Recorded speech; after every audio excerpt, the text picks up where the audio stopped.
You are live. That's what it says. We are live. Hello. Oh my Hello, God. Ash. Hi, I'm Ashley. I'm an Hi. alcoholic. Hi, I'm Marilyn. I'm a lot-aholics going on. I'm an approval-aholic, a foodaholic, a coffeeaholic, a yarnaholic. I could be here all day, but yes, cheers. Cheers. Okay, We've well, got our now I got to get styrofoam. my AA saying back in. Hi, Marilyn, which everybody else would say. It would go, hi, I'm Ashley. I'm an alcoholic. And then you would say, hi, Ashley. Hi, Ashley. Yeah. And then you say way less than you just said. Okay. Go. Because I talk a And lot. no, it's fine. I was just doing an example. And then I'll say, Okay. hi, Marilyn. And then what happens? And then the meeting starts. I'm doing so. If you haven't been to an AA meeting or any other 12-step meeting, I've been to 3 with a really super hot coffee. That's all I remembered. Was the styrofoam cups with your name on it. Super hot boiling coffee with powdered creamer, which I put in here. Oh yeah. Yeah. You are legit. You're like too legit to quit. You went the extra mile, and I appreciate it. I feel like I'm here for it all. should we introduce both of our channels since it's Sure, streaming yes. on both? Absolutely. Okay. Yeah. So You go this first. is Ashley Love Richard. Oh, so we're gonna introduce each other or our own? Okay, our own. Okay. Or I don't know, however you want to Well, do you it. know more about your channel than I do. So, okay. I'm Marilyn Honig of Coffee, Cults, and Crafts. A way you can remember it is coffee first, right? And a cult sandwich, because we talk about cults and coercive groups and all kinds of culty things in the cultiverse. And also crafts, because I crochet, I do all kinds. You see the yarn behind me, and yeah, I am a cult survivor, and had a lot of other trauma too. So I'm here for it all to talk about it and hopefully heal and hang out with all of you, and maybe we'll all get something out of it today. So, Ash, who are you? Yeah, How are you? so hi you guys. If you are watching on my stream, which you might have noticed changed names like 4 times in the last 2 days because I'm super fucking indecisive. Shoot. How long does it have to be until I swear into the episode on YouTube? Oh, I don't know. Denver's in here. He probably knows. Okay. Denver, 'Cause when can we swear? I was thinking I have to be careful of my potty mouth. Some say 30 seconds, some say 30 minutes. So I don't know. Maybe 15. Let's do 15. Okay, I'll try to keep it clean. So if anybody is watching on my channel it's now called Cults and Coercion. No, sorry. Coercion and Control with Ashley Love Richards. Thank you guys so much for watching and welcome. I am Ashley Love Richards, host of That's So Blanked Up. It says it right behind me. A podcast about cults, murder, and other generally blanked up stuff. 4 minutes. Okay. I gotta wait 20 more Just seconds. swear. You know what? I don't care if it gets demonetized. Who cares? No. It's worth it. It's worth it. It's worth it. I think I can wait 30 more seconds. But my podcast is about cults, murder, and other things that make you say that's so effed up.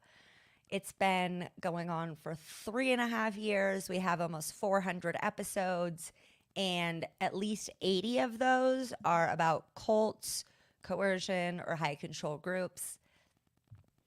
Fuck yeah. Thanks, Denver, Steve-O. 4 minutes to save. Thank you. So yeah, you guys, Denver. it's called That's So Fucked Up.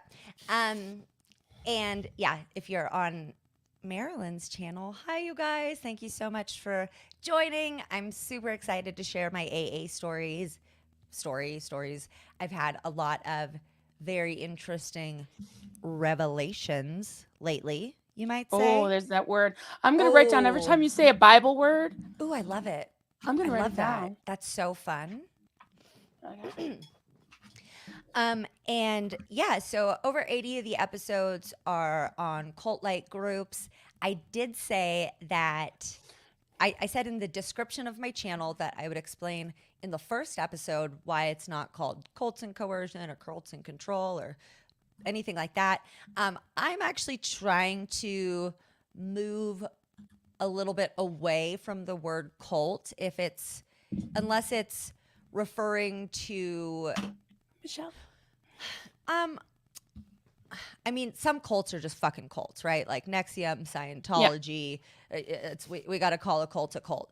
But I think Door there's of a Hope. lot of other things that are very cult-like that are not necessarily cults.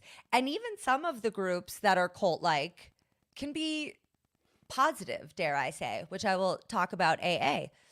Pardon me, guys. I have like a nervous sniff that I get on like when things are live. I'm gonna work on it.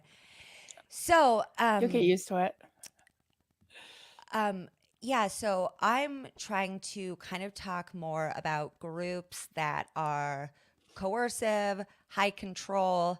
You know, hi Michelle. Michelle's on here. She talks about MLMs a lot. I'm hooking up with Meg Applegate from Unsilenced next year, and Peggy, who's on here, and one of my co-hosts, Fallon, and our friend Lindsay, and probably you, Marilyn, maybe. We're all I'm working in. on a All troubled. the things. Yes, we're working Do all on the a things. troubled teen industry segment. I think AA was kind of culty, kind of controlling, but it wasn't coercive. I wouldn't put it in the same group as the Pentecostal cult you were in, Marilyn, or the Pentecostal group.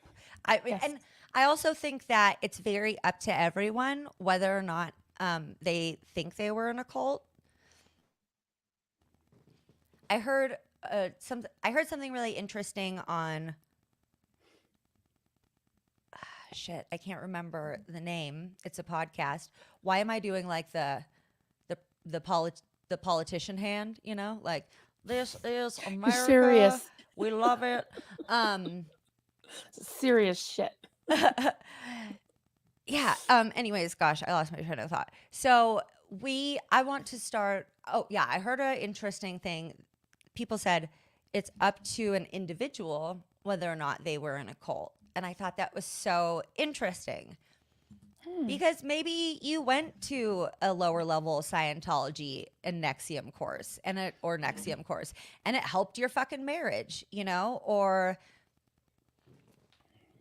maybe you went to AA and it did help you get sober, like me, which I'll get into.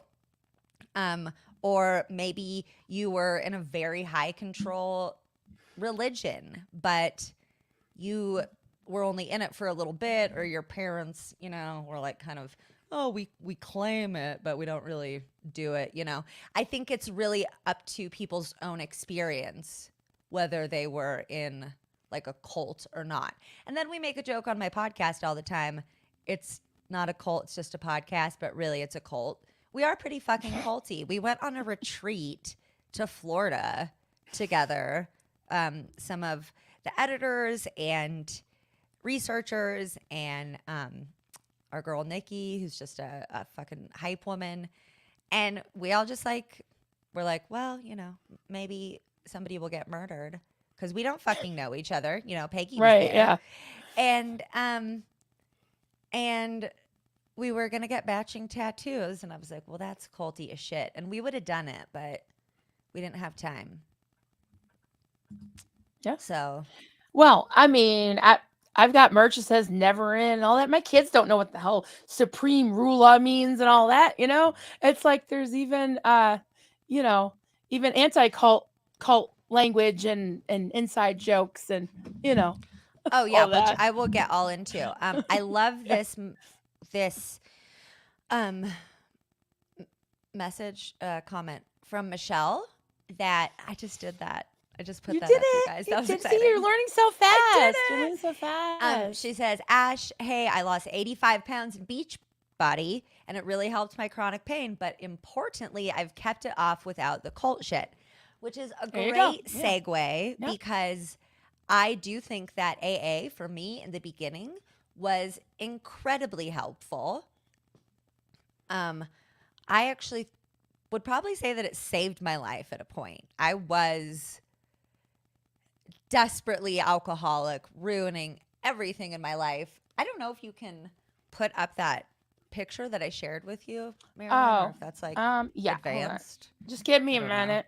Yeah, it is advanced Okay. for me, Oh, but I will no, okay, figure you it don't out. have to do that. I I can do found a it. bunch of pictures that are okay. Um, from like my drinking days, and it's wow, it's very night and day. But I was definitely, when I tried to get sober at 27, I am 36 now. I was going to a ton of AA meetings, and I would go home right after and drink. And then this girl who was my sponsor, actually, because Southern California, where I was living at the time, is like the fucking rehab capital of America. So my sponsor at the time was able to get me into rehab.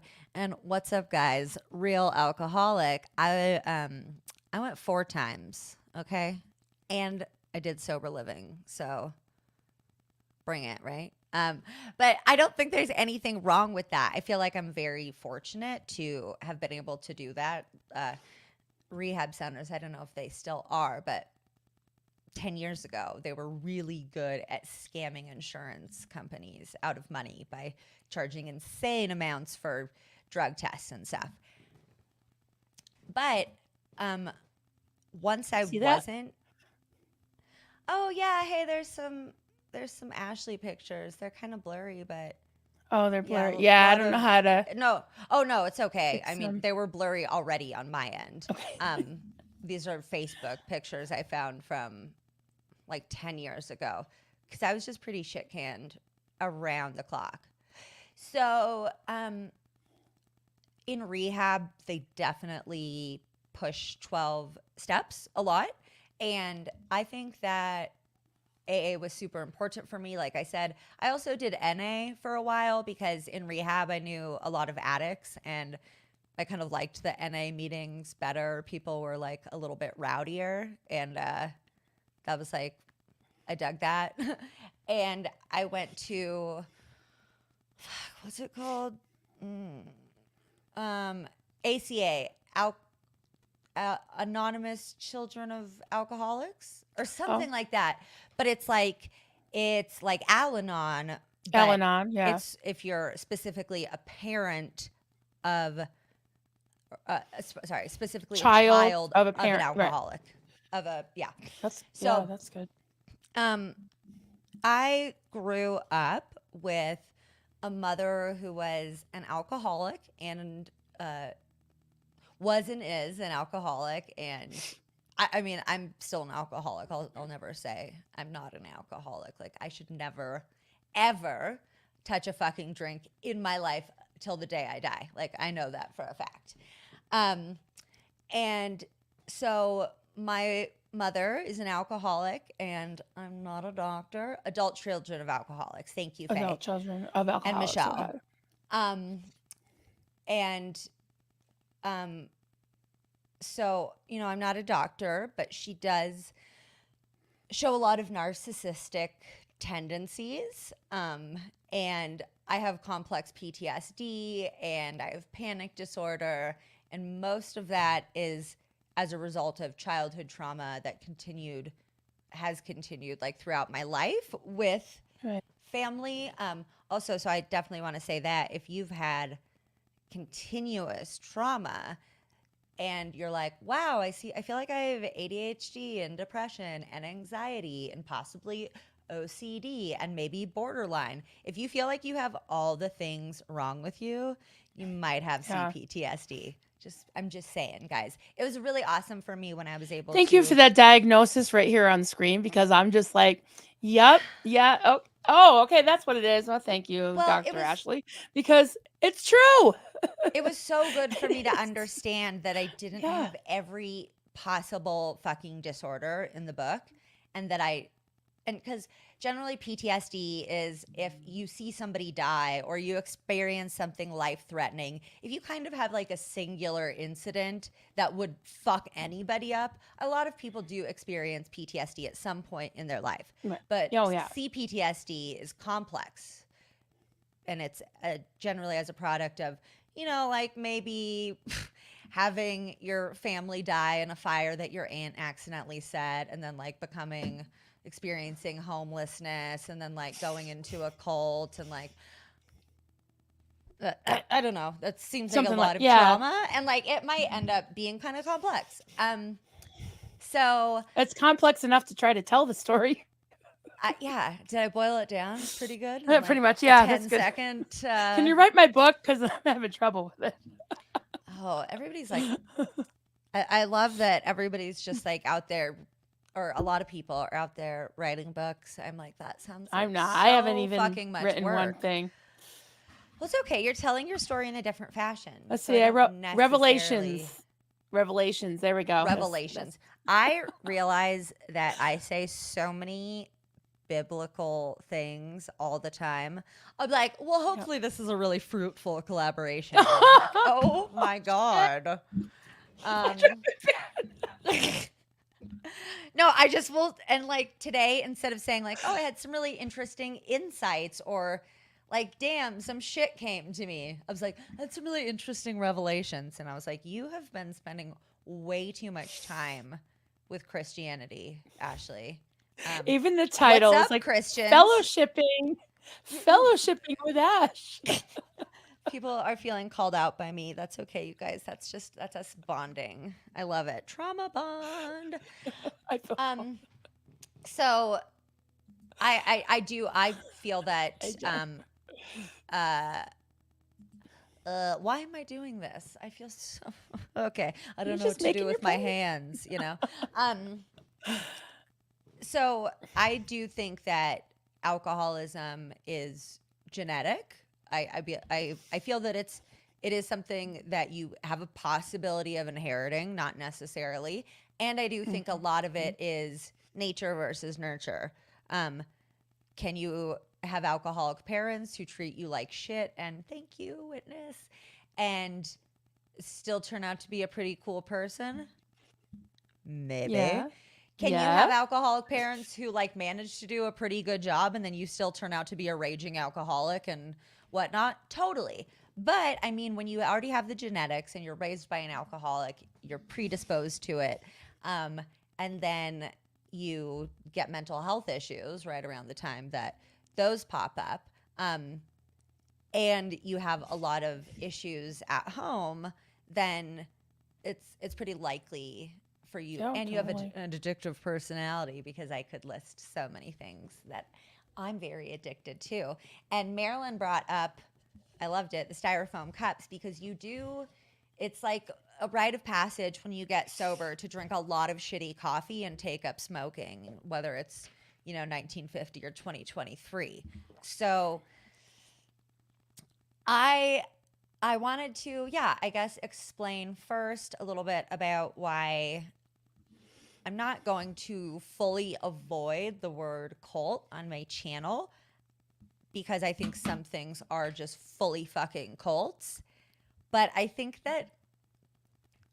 like gender or sexuality or so many other things, it's on a scale. Like some cults are because people fucking love tennis. So they get together and play tennis a lot, and like they all really look up to fucking Maria Shapiro. Is that a tennis player or whatever? I don't know.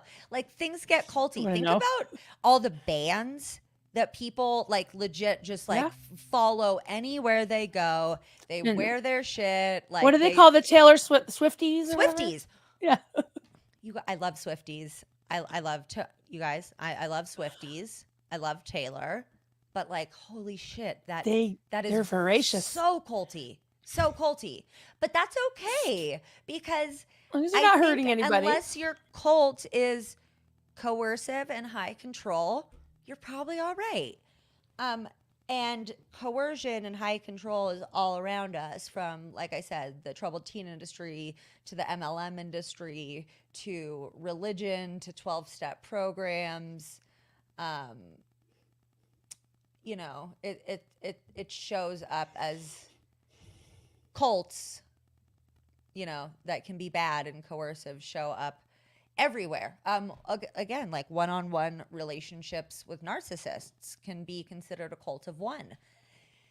So that's a lot of what I want to talk about on my channel. Yeah, And in your channel, I put a banner down there. It says the at symbol, because that's the easiest way to find it. If you just put the at symbol and go right to it. At cool. harlots Jezebels. Yes. So we've been talking about that a lot. And I put on my best Jezebel outfit, and I know it's a flop, but You just this still is look as good so as I can cute. do. And I tried to do my best. Oh, this is mascara. Any weirdos are gonna be like, is she holding a vibrator or something? No. So I have been slut shamed a lot in my life. Not like religiously, because I thought that I had never had anything to do with any Christian organization, and I just like that had never touched my world at all. And then I'm gonna like talk about how my mind was recently blown because I was like, oh, I was in like a pretty Christian like culty situation for a good chunk of years. So at first I wanted My husband. Hey, oh, y'all, hi Jezebels and Duncan. harlots. um Yeah, honey, I'm all dressed up and no place to go. you have somewhere to go after the stream, right? I do. I guess so.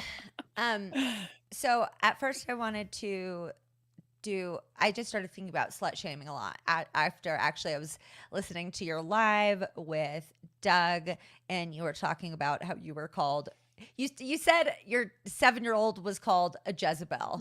And like, Yep. it just, I don't know. I have ADHD like qualities as well, and I was like, ooh, shiny. I want to make a YouTube channel where I talk about slut shaming with people who've been shamed because of being whores or because of their gender or their sexuality. And then I was like, and then I was watching Telemarketers on HBO.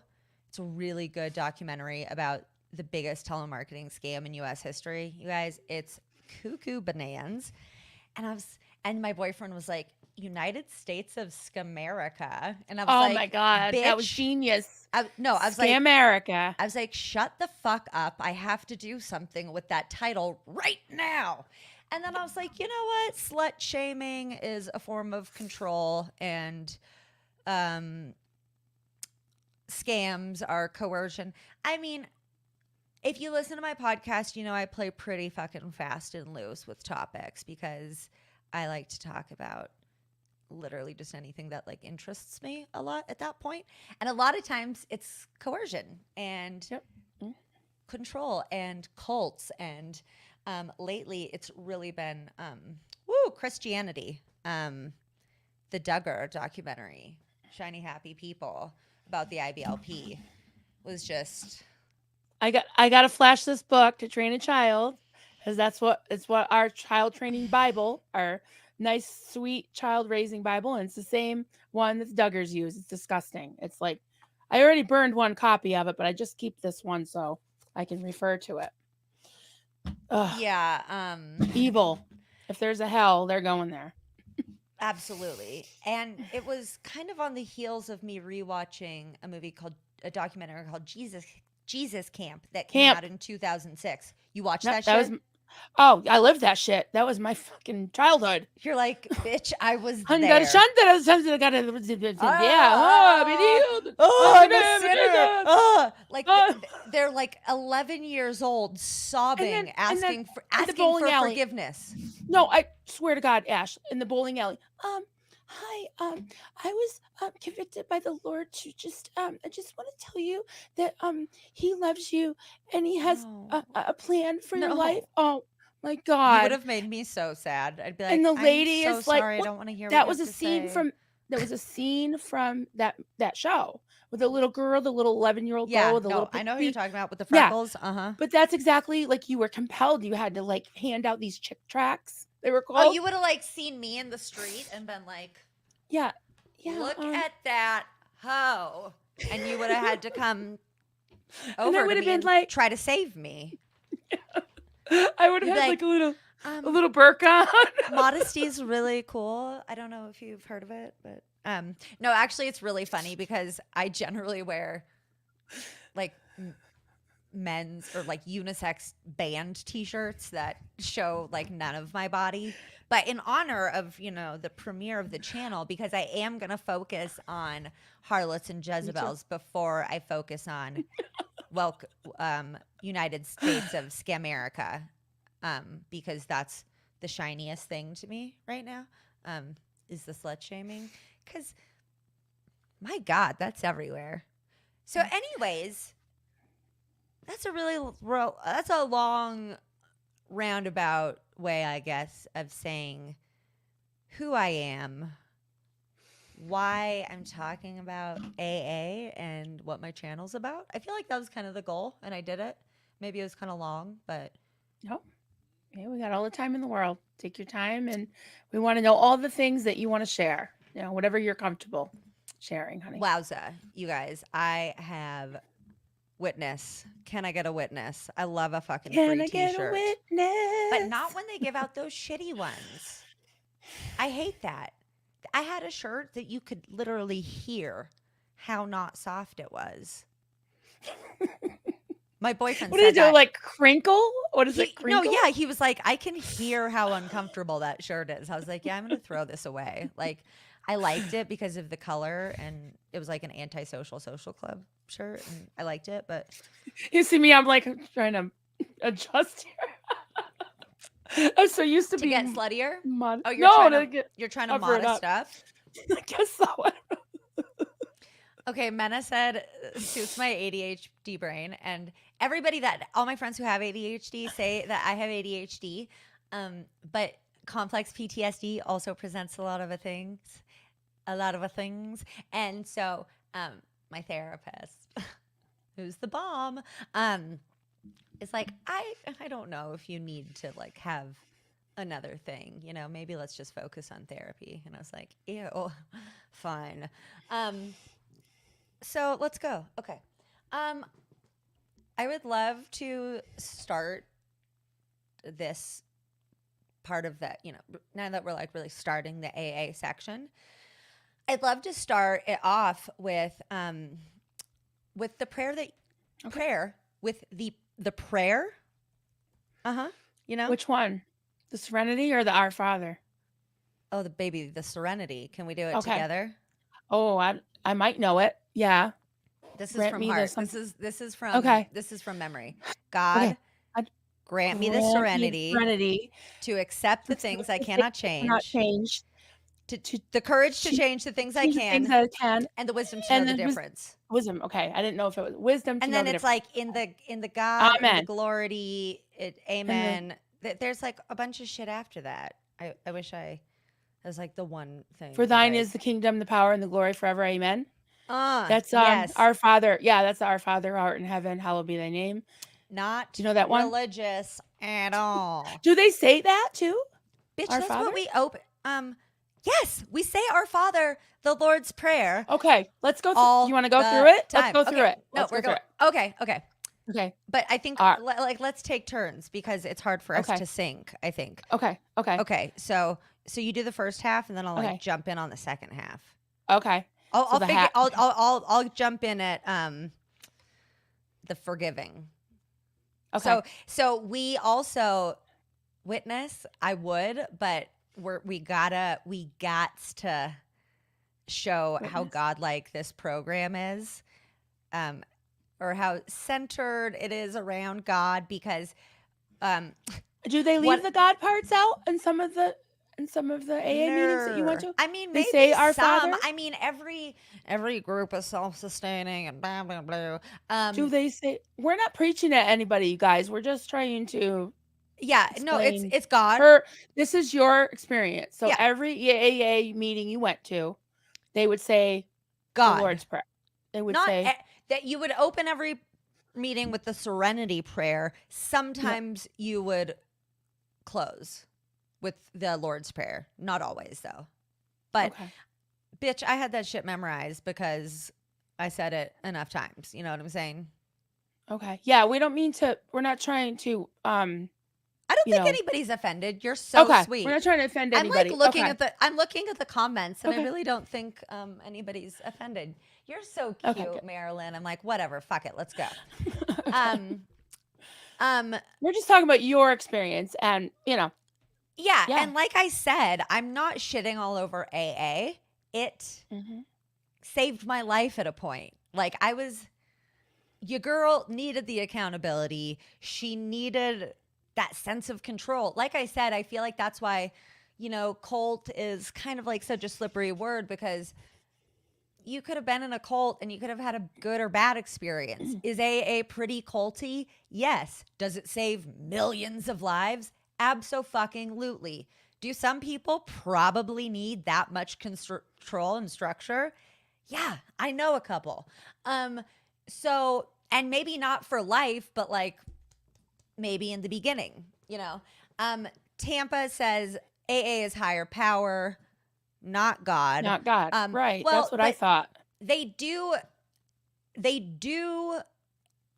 emphasize that your higher power can be whatever you want. It can be Buddha. It can be. I cannot believe I can't think of any fucking gods, but like you can have whatever religion you want. If you're not religious, God, Allah. Yeah. God can be group of drunks. A lot of people will say that, like that's your higher power, is this group of drunks that you're connected with because they're helping keep you sober. Basically, it's kind of like recognizing that you're not the center of the universe, because So Lumen said nobody has to participate in the Lord's Prayer or saying God, but God is definitely part of AA. that's So you don't absolutely have to right. say it. But I'm telling you, if everybody else was saying it, I probably would have said it, because everyone else is saying it and you want to participate, but you don't have to. Lumen Right. also said AA is higher power, but God is in the actual program Big Book, 12 steps. Thanks, Lumen. I haven't read the Big Book in a long time. I used to have that shit like memorized. It's like, do I know that page 417 is about acceptance? Yeah, I do. And acceptance is the answer to all of my problems today. I don't know how the rest of it, but I definitely know that's how it starts. So what I wanted to say is I recently had a discussion with my friend Catherine, who has a podcast called Uncertain, and she has an organization called Tears of Eden, which is to help survivors of spiritual abuse. I really want to connect you with her. She's amazing. It sounds And great. Yeah, I've heard a lot about her from other people too. She's awesome. Lindsay Williams told me about her too. I really want to connect with her. I like love all the people we know. They're I know. It's so cool. We're so cool. No, but I'm so honored to like know these people and be able to like hear their experiences and get to know them, I was talking to Catherine and one of my co-hosts, Fallon, who was involved in evangelicalism at certain points in her life. And they were trying to stump me with stuff that Christians say. Like, what do you think this means? And like, they weren't super stoked, because I was like, bang, bam, boom. I was nailing them. I'm the best Christian. And you've never been to church. You're the best Christian, Okay. Did you learn? Where did you learn all those words? AA. Oh, a lot of them. Okay. Okay. So I call AA. So I actually just kind of thought of this in the shower. I was thinking sober fundamentalism, because in AA, like the real hardcore AA people will say that you shouldn't be on anything, no prescription drugs of any sort, not an antidepressant, like nothing. If you go get, your fucking leg sawed off, like maximum strength Tylenol is like about the most you can do without having relapsed. So I take a little cocktail. I take a few things for anxiety and like mood stabilization and depression. And then I have Valium prescribed to me, a very low dose, because I have panic disorder and I've been doing EMDR for 2 years. I've actually had panic disorder since I was 16. So when I get a panic attack, it's like physically debilitating it can be hours, because I just get really nauseous. And like that's most and like can't breathe. And if anybody's ever had a panic attack, you know what it's like. But so I have this fun thing called panic disorder, where if you just get them a lot. But in AA, 1,000% that would not be allowed. Like, no fucking way would they ever consider me sober if they knew that I was on a benzo. Like, I'm not saying everybody's like a sober fundamentalist. Like, I had a lot of sponsors who knew that I was on prescription medications for mental health issues, and that was never problematic. I'm just saying that some people, like the sober fundamentalists, they're like, nada, nothing. But I can pretty confidently say that unless I found a super chill sponsor, nobody in AA would consider me sober because of the fact that I take a benzo. Or like, I'm getting probably a tooth pulled soon, and I might take a Vicodin if it hurts enough. My boyfriend just got a tooth pulled, and he's been taking Vicodin every 4 hours. And if that gets prescribed to me, bitch, I'm taking the Vicodin. But I also know myself, and I know that anything is a slippery slope, because you don't want to, here we go, Christians, backslide. So I'm going to do a lot of comparing of Christian and AA lingo.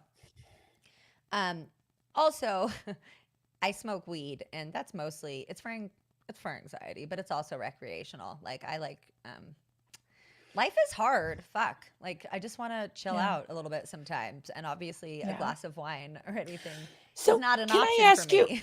Can I ask you something? Like, I don't know.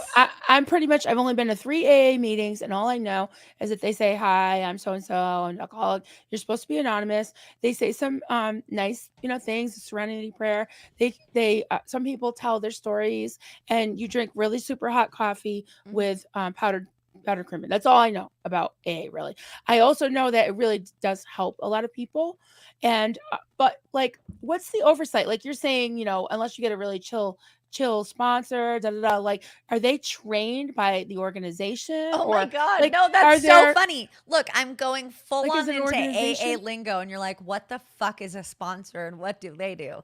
That's crazy. So actually, they're recovering alcoholics too. It's like a it's like a buddy system. Yeah, it's kind of like a buddy system. Are they trained? Like, what I want to know is like how, because I'm just seeing in the comments there's a lot of mixed reviews, and that does make a lot of sense. Like, okay, I've been to so many different Weight Watchers meetings. I think Weight Watchers in itself does work for a lot of people, but some of the meetings I went to were kind of culty and a little bit like shamey. Yeah. And almost like, what did you eat the other day? Oh, where did you, well, how come, well, you need to pack a lunch, and you need to make sure, and I felt like controlled. So I went to another meeting, and it was fine. And I could just kind of be in the back and learn stuff. And I mean, trust me. I'm just saying that we're not saying AA is bad, but everyone's story and everyone's experience is valid. We're not, blanket. So I just want to say, guys, like, if you had a great experience, or you have a relative that has and has stayed sober, that's awesome. We're just saying, like, I want to hear your story, Ash. And if anybody else wants to come on and talk about it, I'm game, So I just want to hear you out, and let's just, I want to just slow down and don't worry about what people are saying. Just tell us your story and your journey. I'm like, it's your journey. I don't know. No, I'm saying my mind is racing, because I'm just like, okay, I'm not going to worry about, you're fine. I'm just saying, I'm not going to worry about, like, the other input right now. I'm actually just not looking at comments. Yeah, don't look. And they're fine. They're very supportive. Yeah. You can also click on any other button so you don't see the comments for now. But we have 18 starred comments, and we will go through some of those later on. Yeah, and just like Witness said, every person's experience is valid. Yep. Like I said, I'm sure there are people who went to a Scientology or NXIVM course and learned some fucking great skills that improved their life. I'm not saying by any means that AA is an actual cult. I'm saying why it's cult-like. I'm saying why I think it's pretty fucking connected to Christianity, despite what anybody says. And if you're having a great time in AA and you're, using what you like and blah, blah, blah, like, cool. You should do a live stream about how it is helping your life immensely currently. Mm-hmm. I'm going to talk about, like Marilyn said, though, what my experience was. Right. Yeah.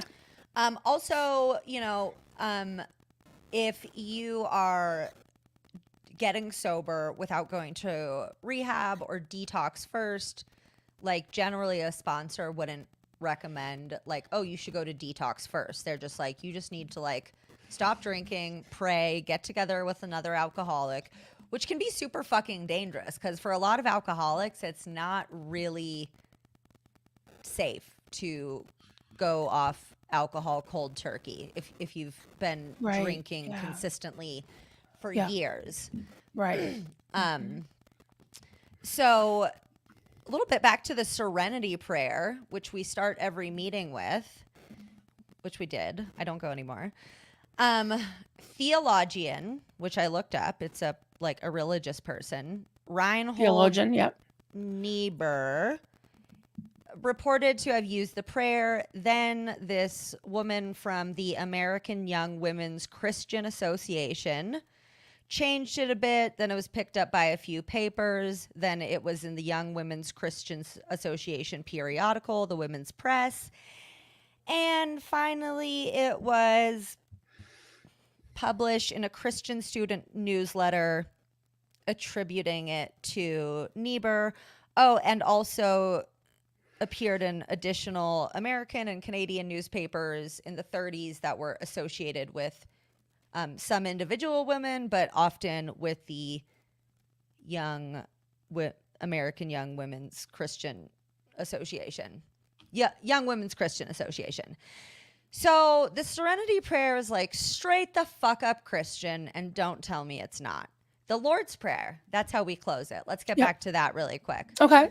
I'll pick it up at forgiveness. Go. Okay. Since you remember this, our Father who art in heaven, hallowed be thy name. Thy kingdom come, thy will be done on earth as it is in heaven. Give us this day our daily bread and forgive us our trespasses as we forgive those who trespass against us, and lead us not into temptation, but deliver us from evil. For thine is the kingdom, the power, and the glory forever and ever. Amen. Don't tell me that's not a fucking Christian prayer.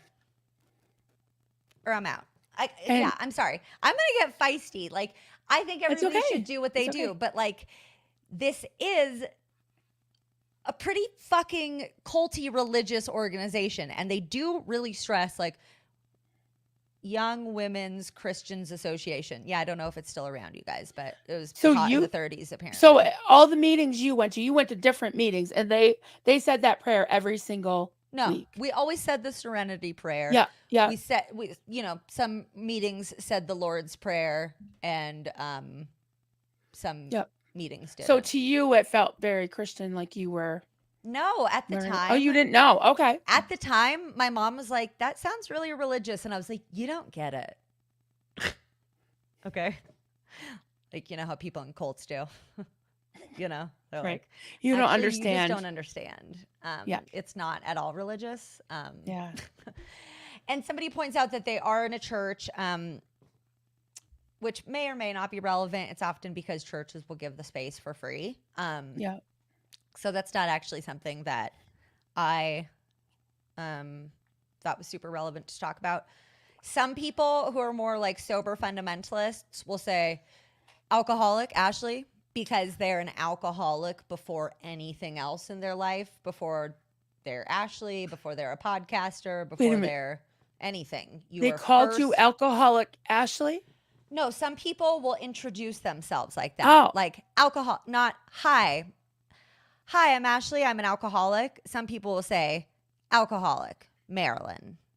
Like you're identifying that before anything else, before a mother or a fucking whatever, that you're an alcoholic.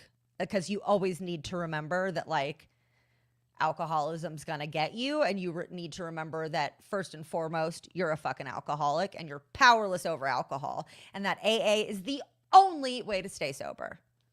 Really? I don't know, you guys. I'm just like looking back and having some interesting so the only way, if you will. Yeah. So that's what you were told. This is the only way. And how many times a week did you have to go? I mean, they encourage you to do 90 and 90, so 90 meetings in the first 90 days. You should go every day for the first 3 months. Okay. And my friend told me that if you're new to Christianity, often they'll kind of give you like a buddy or something who can kind of like, help you out or whatever. And probably not all sects of Christianity, but like Is that some. a sponsor? Oh, you mean So just that would be a just sponsor in Christianity? AA. Okay. I don't know Okay. if it would Yep. also Yep. be a sponsor in religion. Yeah, well, But you're like I know talking with like within the IBLP, Christianity is so fucking it's like broad, right? Yeah. it's not even worth trying to get into because we could be, it would Right. take like So weeks like and weeks and months, years. I know that in the There's IBLP, like obviously, which 8,000 is different denominations and types of yeah, churches, yeah. So like like I'm just thinking of in the IBLP, the reason one of the girls married this guy was because he asked Jim Bob to be his prayer buddy. He's like, it's good to know somebody's Yep. praying for Yep. you. So Yeah, you I have don't know. accountability buddies, you have prayer buddies, you have prayer partners. Yeah. Okay. Yeah. So you get it. Like, Yeah. Mhm. yeah. I see So what you're that's saying. what Yep. that's what a sponsor is in AA. Okay. And you're Yep. encouraged not to date or do anything but focus on your sobriety in the first year. And I was also told by my friend who was evangelical that you're told that when you're a baby Christian, that you should focus on some circles, Christianity for being. Yeah. Okay. So let me just say Well, this I had to ask one more permission to get married. You guys, I'm not like doing a blanket statement about AA or Christianity, any sect of Christianity. I'm just saying that these things pop up. So, like, that's it. Okay. Yep. These are You my opinions. You don't have to They're not explain yourself. facts. This is your right. You don't have to explain yourself. This is your experience. This is your story. And I'm also telling, like you're saying, oh, I don't know what sect that happened is. And I'm saying that my friend who was evangelical said that she experienced that. I'm not saying that that happens in every evangelical congregation. I'm saying that my friend who was evangelical is the person who gave me all of these comparisons.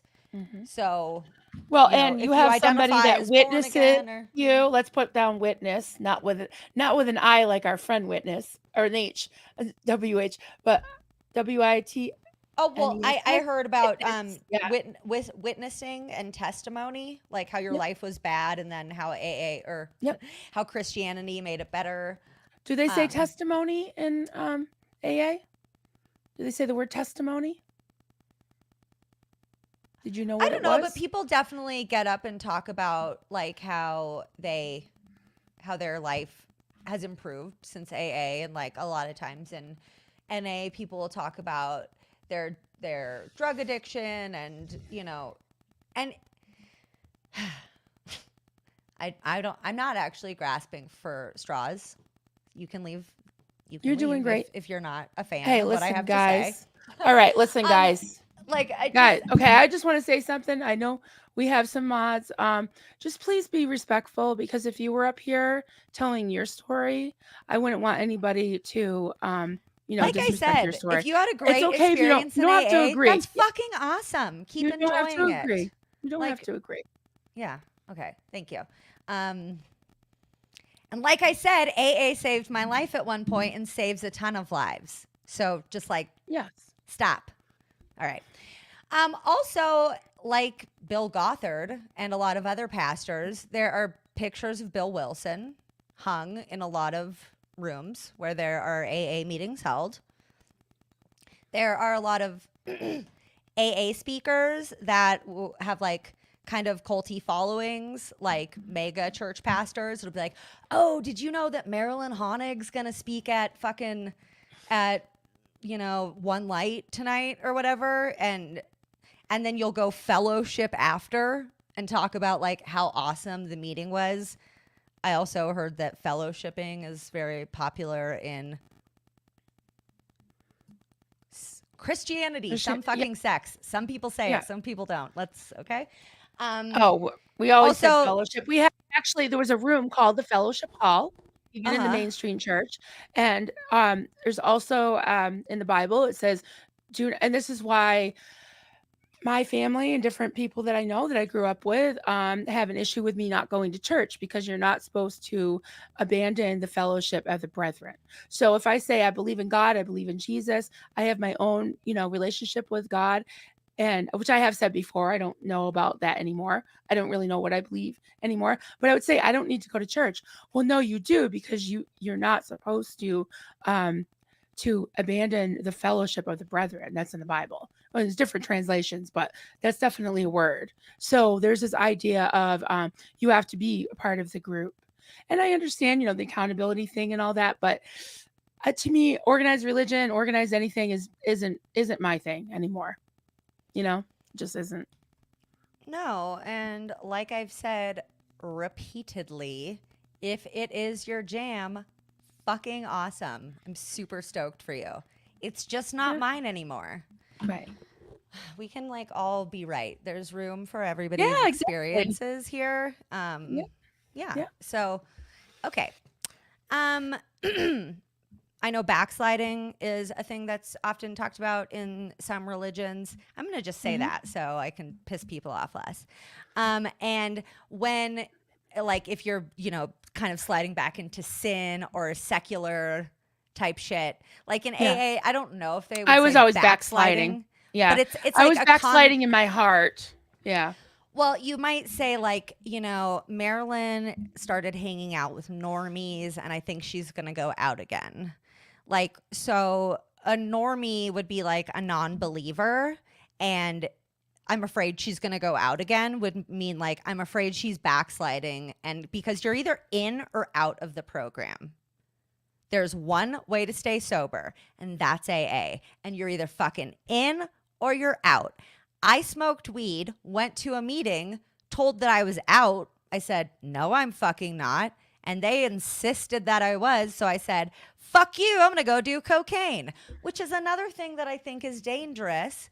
Is that Yeah. a lot of times when people are they think they're doing well, and then they're told by a group of people, oh, you had 10 years of sobriety and you had one drink, that's over. You're a newcomer. Take a newcomer chip and get up in front of the group and tell everybody that you lost that. Like, I just think it's a little bit That fucking makes me want shamey. to that makes me want to cry. Yeah. Oh my God. This is why I don't do YouTube. Like, the comments No, will this is kill good. me. No, but like, I haven't had It's YouTube for so fine. long because like people No, will you've piss me got off, some and then I good. go, I Hey, don't have, listen. and I Okay, have listen. CPTSD, and I don't have enough emotional regulation to like not get Okay. angry. Okay, listen. Here we go. Here we go. Cat. Oh, I'm just putting up some. That's okay, honey. Save space for all. Share us all our difficult stories. Listen, I was crying the other night, like I went through a couple boxes of Kleenex myself. I want my channel to be a safe space. It's coffee, Yeah. it's all, it's crafts. So keep talking, Ash. You're doing great. Thank you. Cat says, Yeah, you guys are saying a lot of nice things. Tampa Thank B you. man, you're safe in this chat. We're all here for you. So this is your story, Ash. I'm not crying. You are. Okay. And that's Right. why I'm starting Right. my channel about harlots and Jezebels, or that's going to be one of my major segments, because I've been slut shamed a lot, and I'm really fucking tired of people who like want to go and make troll comments without going and like actually giving any information to the world. It's like, well, if you have some shit to say, how about you stop being okay? Okay. Ashley's going to take a breath. You see all Ooh. the comments? I get to edit this out on podcasting. Okay, we're It's all chilling. good. You're doing amazing. Okay. Come on. I just You don't don't ever like, have to do it again if you I don't just like it. don't But like when people like everyone- shame other people for how they're recovering or whatever. It's just like we all have the right to Ash, do hugs whatever and we love. want. So much love to you. You're incredibly brave. You are so brave putting yourself out here. I'd like to see, any haters, come on up and do it. I'll send you a link right now. It's not easy. It's taken me, I've been in this hot seat since April. So what is that? I can't do math. I brought up an occult. 7 months. 7 months, Yeah. something like that. Can't Yeah. count on So my fingers. I tell you, I still get I have to do the box breathing before I come on. It's not easy, and you're doing fantastic. And it's not everybody has to agree, but I really want everyone to be. It seems like everyone's being really respectful, even if they don't agree. They're giving you lots of love. So, Whew, uh, okay. I get oh, Tampa the. B's a harlot too. Yes, for the harlots. I think anybody, honestly, who like has experienced anything like CPTSD, like understands that it's really easy to get triggered and like take shit personally, even when it's like not, you know? And the reason I want to start my Harlots and Jezebels channel too is like I've been sexually assaulted twice and I've never told my stories publicly because we live in such a like blaming and shaming society. And I'm kind of like struggling about actually how much of my story I want to share because I really think that it's up to victims and survivors, Yeah, like absolutely. No how one and has a right when to anyone's they share story. their story. But Absolutely. I want to give Hmm. a platform to people who are ready to share their story and do want to, Same you here. know? Yeah. So I just like, I would love if we could all just, Yeah. like respect how we're all trying to get through life because this shit's hard. Um, Absolutely. so also you're supposed to do like a nightly inventory where you like admit all of the things you did wrong that day and like then you do maybe I don't remember what step it is, but here wait, I have the steps in front of me. Oh yeah. Well, step one is admitted we were powerless over alcohol, that our lives had become unmanageable. At that point, like I was powerless over alcohol and my life was unmanageable. Today, I don't drink alcohol and I don't feel that way. Like I don't feel powerless over it. My life isn't unmanageable for any other reasons than like I have like trauma that I'm working through and mental health issues and stuff, you know. Yeah. Step two is came to believe that a power greater than ourselves could restore us to sanity. Again, it's not preaching God. It's just saying you're not the fucking center of the universe, which a lot of alcoholics think they are. It always kind of blew my mind. I'll admit I can be super fucking judgy sometimes as somebody who did stop drinking. Like people, thinking about how much I want to dox anybody here. I really think that people in my life there are some people who should go to AA and they should fucking turn their life over to like another drunk, even if they've only had 2 more days sober. Like I think some people need that. And some, I will be kind of judgy because I'll be like, how could you have children and abandon them and neglect them to go get high or drunk? Because for me, when my life started getting really negatively affected and I started really negatively affecting the people around me, it was, I felt like, I also am just like a really guilty person. Yesterday, I just literally felt guilty out of fucking nowhere. I was like, I don't Me know. too. I I feel have like, this I have this like apology confession thing all the time. I'm oh, always like, I'm yeah. sorry, I'm sorry, I'm sorry. Yeah. I was Yeah. just sitting there all of a sudden. I was like, wow, I'm an awful person.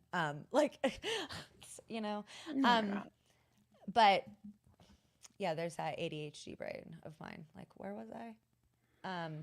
We're at the steps. Oh, Yeah. so, and Yeah. like I have a Powerless and you partner were yeah. now and, um, so I've been sober for about 9 years. I think I had a year and a half of drinking and dabbling with some other drugs in that interim. It was actually after I had been sober for about 2.5 years of all drugs and alcohol. Um, I went to a meeting. I said I smoked weed because I got sunstroke and I was violently throwing up. And I know the medicinal properties of weed will like help. And then like maybe I got high a couple days after too. So like maybe I was in a little bit of denial. But the fact that I went and I said, listen, I wasn't trying to get high. I felt like shit and now I'm stopping. And I Mm. don't really feel like you can say I lost my sobriety. And a bunch of people were like, no, you did. And then, like I said, I was like, all right, well, fuck you. And then I went out for like a year and a half and did some fucking cocaine and whatever. Let's be real. Accidentally Did bought you, some meth on the did street you while I was feel? drunk in San Francisco and then was like, let me try this out a few times. We are getting fucking real, you guys. I Yeah. was You felt like wild. disillusioned, right? Like, what did I do all that for? If it, it doesn't count. Exactly. I It was like, doesn't well, let's count. let's go Yeah. nutsy then, you know? Yeah. I It was just understand also that. a really hard time in my life. So, I and I can didn't understand that. Yeah. buy the meth on purpose. Like somebody told me that it was cocaine and I was really drunk when I bought it. So I'm like, that's how it started, you know? But like, shit, man. And then I think I might have gone back. I don't actually know if I went. No, I didn't go back to AA. I found an outpatient rehab program and I started going to DBT classes, which is dialectical behavioral therapy. It's super helpful for addicts and Hmm. alcoholics and people. It was actually created for people with borderline personality disorder, but a lot of addicts and alcoholics, samesies, show the symptoms of borderline, or like at least DBT can be super helpful for them in the way that it is with um, people with borderline personality disorder. Right. Um, so, do you have any questions? I'm like really motor So mouthing. no, I'm just taking it in. I'm like, okay, you're talking about the steps, how I'm like back and you were forth a lot. powerless. No, I'm really getting it. No, I'm really getting a picture of like what you were personally, we're gonna say your personal journey.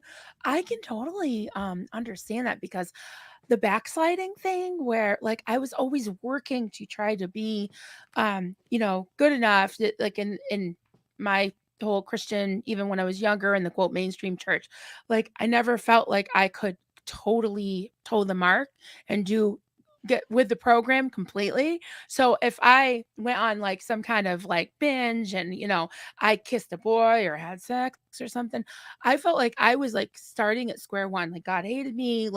I was stripped of all of my any type of credibility that I had in the church. I had to like clean floors and and so I kind of understand that. It's like all, I think everything's a journey, right? You learn from it. Yeah, you go out and you accidentally have a little bit of meth.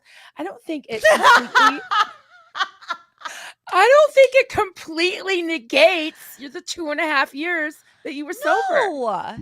No. And like when I add, and then there was another time where I drank. So that did lead to like a year and a half of being, I don't know, doing my own thing, you know. Woo. Um, although I gotta say, I did have some really fun nights in the Castro district. Okay, I was in San Francisco, so um, Okay.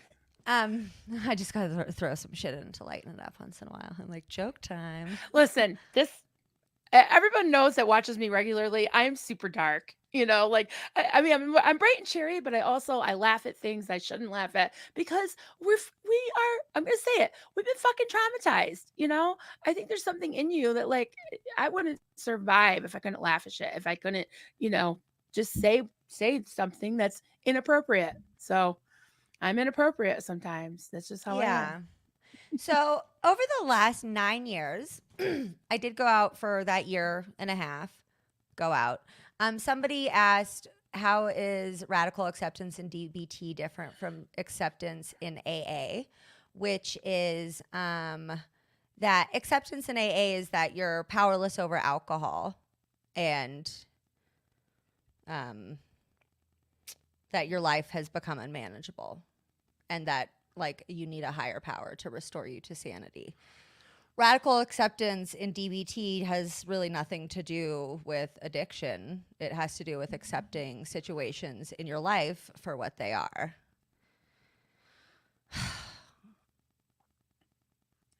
What are you doing? Are you reading comments? Yeah, like just somebody should leave. I don't understand why they're All right. here. Just take it off the just don't even look at the comments, honey. Just click on banners or something. Like she's just being Click on really private chat. rude. All right, just I don't want to be mean, but you're blaming them for your going out. Hey, how about you go shut the hell up? All right, don't worry. I didn't blame AA at all, actually, for my going out. I knew that I didn't fucking see that as going out is the thing. And that's like, it was people like that in AA who were like, no, actually you did. You smoked weed. And I said, you know what? I'm addicted to alcohol and I didn't pick up a drink. So how about you go fuck yourself? It was people like that in AA who really fucked with my sobriety. Since then, besides my year and a half out, my one day of drinking and my one day of taking a handful of pills because I was upset, and sometimes addicts do shit like that.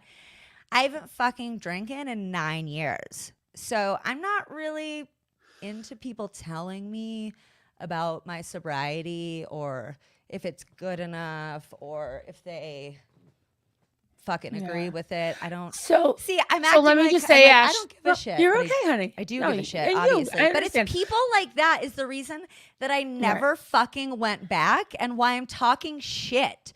Because like people in that program are fucking judgmental and they're shamey and they're like this hoe. All right, honey. Listen, so what happened was you have an admin invite, right? So you see even the comments that were, this person's been taking a hike. So no one else, because everybody's saying, I don't see the hike. Everyone's saying, I don't see the comment. I don't see the comment because our mods already got rid of it, but we can see it. Oh, but I can see it all?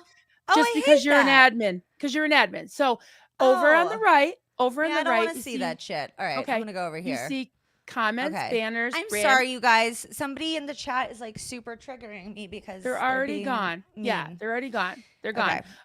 You can click on private chat. I did that. Or click on that. Okay, I did that. So you can talk to us. Okay. Okay. Does the private chat say, Ashley, stop? No, it just says what you say. Okay. I'm not going to apologize for getting emotional because whatever. This is listen, honey. This is your story. We're dealing with some really serious stuff here, and it's somebody's. Also, this is why so many people don't talk about their sexual assault, because so many people will be like, "Well, what were you wearing? Why were you there? It sounds like it was your fault." Right. So I think if you're like a blamer of people who have gone through hard things and you judge them and think you're better than them, you should, like, I don't know, take a look in the mirror and maybe do an inventory if you're still in AA. Because a big thing about AA is you're always supposed to find your part, your responsibility in a situation. You're supposed to do an inventory like nightly. And if you were in AA, you would probably write in your inventory that evening, I went into a live chat and shamed a fellow alcoholic.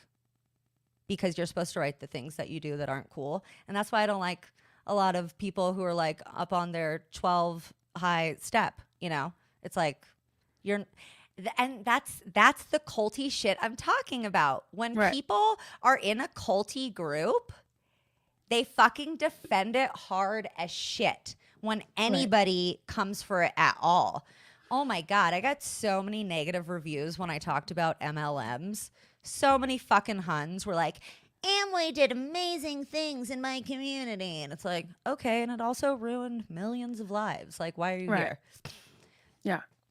And that's okay for them, but don't this is my channel right now. I don't want anybody telling Ashley what to think or, challenging her right now. Her story is valid. Her story is her story. If you haven't come on a channel and talked to, it's probably going to be at least hundreds of views with the replay. Then hundreds, maybe you don't know what it's like. We're huge. Maybe you don't. Maybe 100. Well, hey. Sorry, I had to say something light. I had to. I'm happy when I'm talking to 8 people. Right now we're talking to 47. I don't even think I can fit 47 people in my house. So yeah. We're grateful for everyone that's here, except for the people that are going to give Ashley shit, because I'm not putting up with it, and neither are the mods. So thank you. And we really. I'm looking at. You're very, very brave. People are being super nice, and that's what's so hard about talking about your story story Yeah. publicly. So many people are supportive, but when you have trauma, like those fucking few trolls will like Yeah. niggle I at flipped you. out.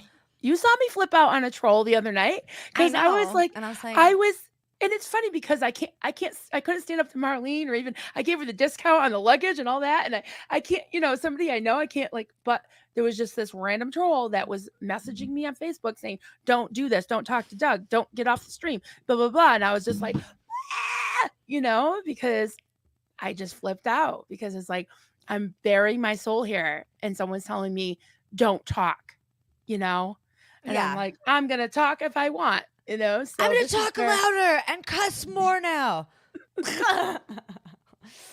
it's not easy. It's Yeah, not. people are being very nice. See, and podcasting it's a different 99%. ballgame because I'm just like behind my little microphone, and then I can Right. edit out anything that I was like, I didn't love that I said that.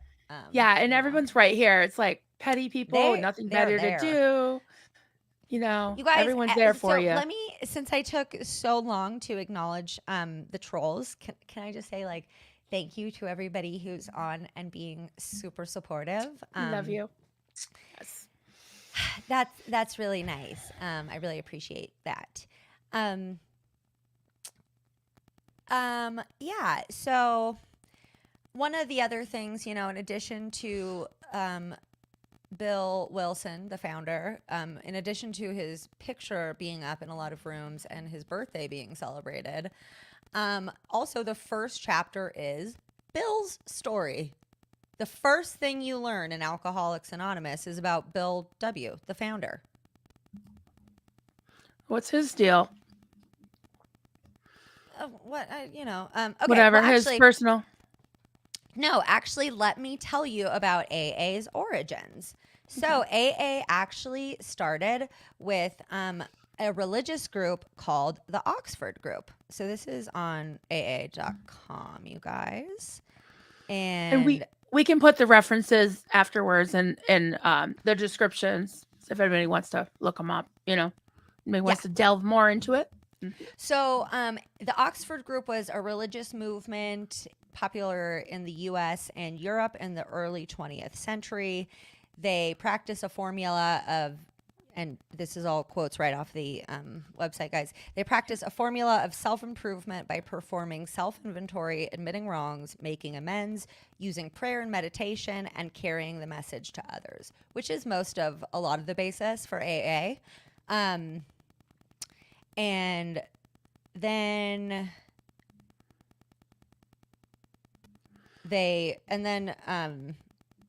like Bill Wilson and another guy got together and decided that the only way that people could stay sober was by helping another alcoholic stay sober.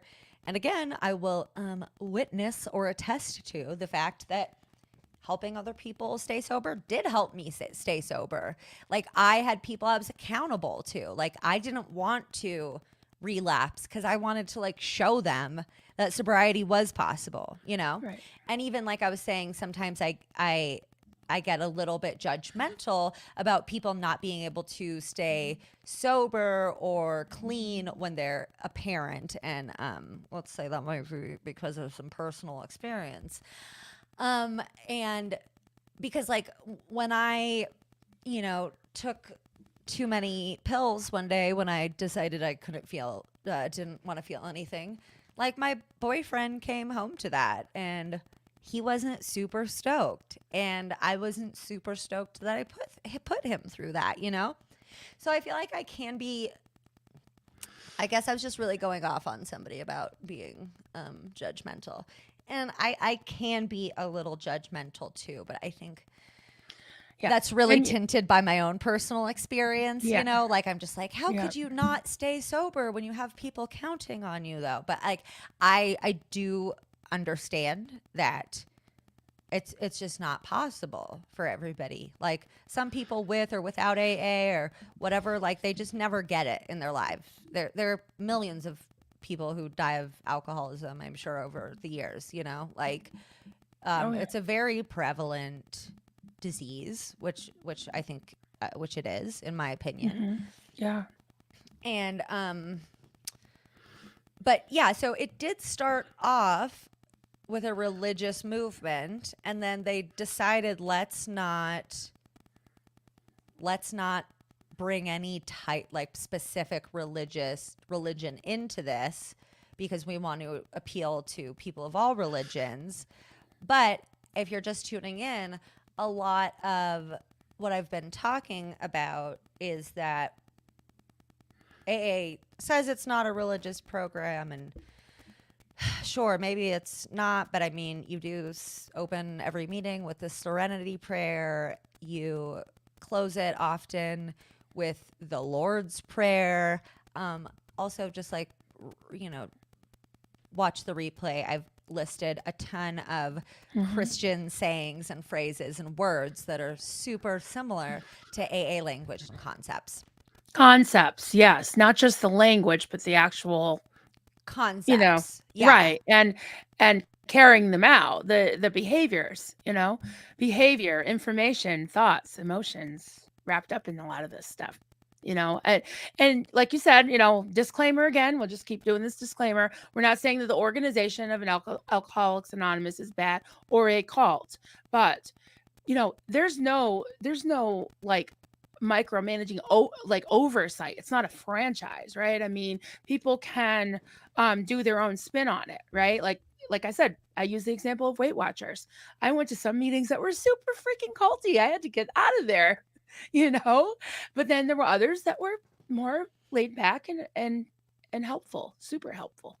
And like I made a disclaimer in the beginning, at one point AA did save my life, and I did need it. And I think that somebody else, and I think that a lot of people do need it. And some people need to go meetings for their entire life. And for some people, I think somebody said it's a stepping stone, which is great because now I've had 3 lapses, which is what they would call it in Smart Recovery. It's not actually a program I've tried. I just know it's an alternative to AA, where instead of saying relapse, which kind of implies shame, they just talk about lapses. Like, okay, you had a lapse. What are you going to do? You're going to get back up and get back on the fucking horse. It took me like a year and a half to get back on the horse, but that's just like how it goes sometimes, And at that point, because I had felt shamed when I left AA, which was, not the entire organization. I mean, it was pretty much a particular meeting that I went to and talked to several people that made me feel ashamed. So it's not, but like you do, whenever you relapse, you have to get up in front of the whole group and say, hi, I'm Ashley. I'm a newcomer, even if I had 10 years without a fucking sip of alcohol. So, and like some people have said, take what you like and leave the rest. They do say that in AA a lot. So if you're like, I really like a lot of these ideas, but this fucking God thing is super not working for me. Often you can find a sponsor. That's somebody who takes you through the big book and leads you to sponsor other people. So you can find a sponsor that doesn't believe in God, but it's like a higher power. You can find you be sponsors. An atheist? Can you be an atheist to be an AA? Yeah, so like atheists do struggle, but that's when the group of drunks, God, comes into play. They're like, okay, God, group of drunks? God, God, group of drunks. So if you're just like, I cannot believe in a fucking higher power, that is some bullshit. They're like, okay, well, do you see us as a group staying sober? And it's like, yeah. It's like, okay, well then why don't you realize that you're not the fucking center of the world? Your story is like not that uncommon. I mean, not that I want to like dismiss my trauma or other people's, but yeah, no, fuck, that is pretty dismissive. Shit.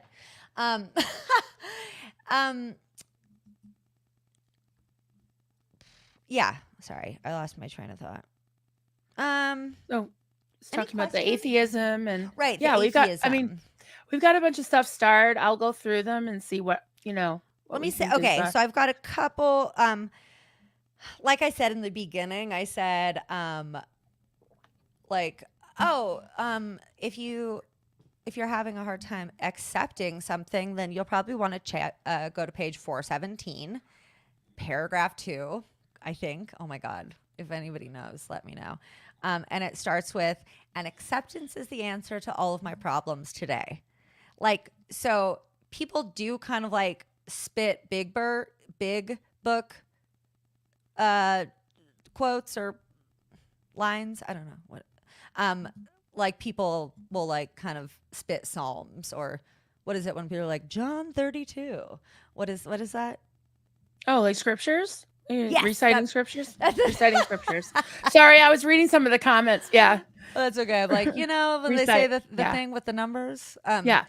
Yeah, scriptures. Yeah. Also, I understand why this is.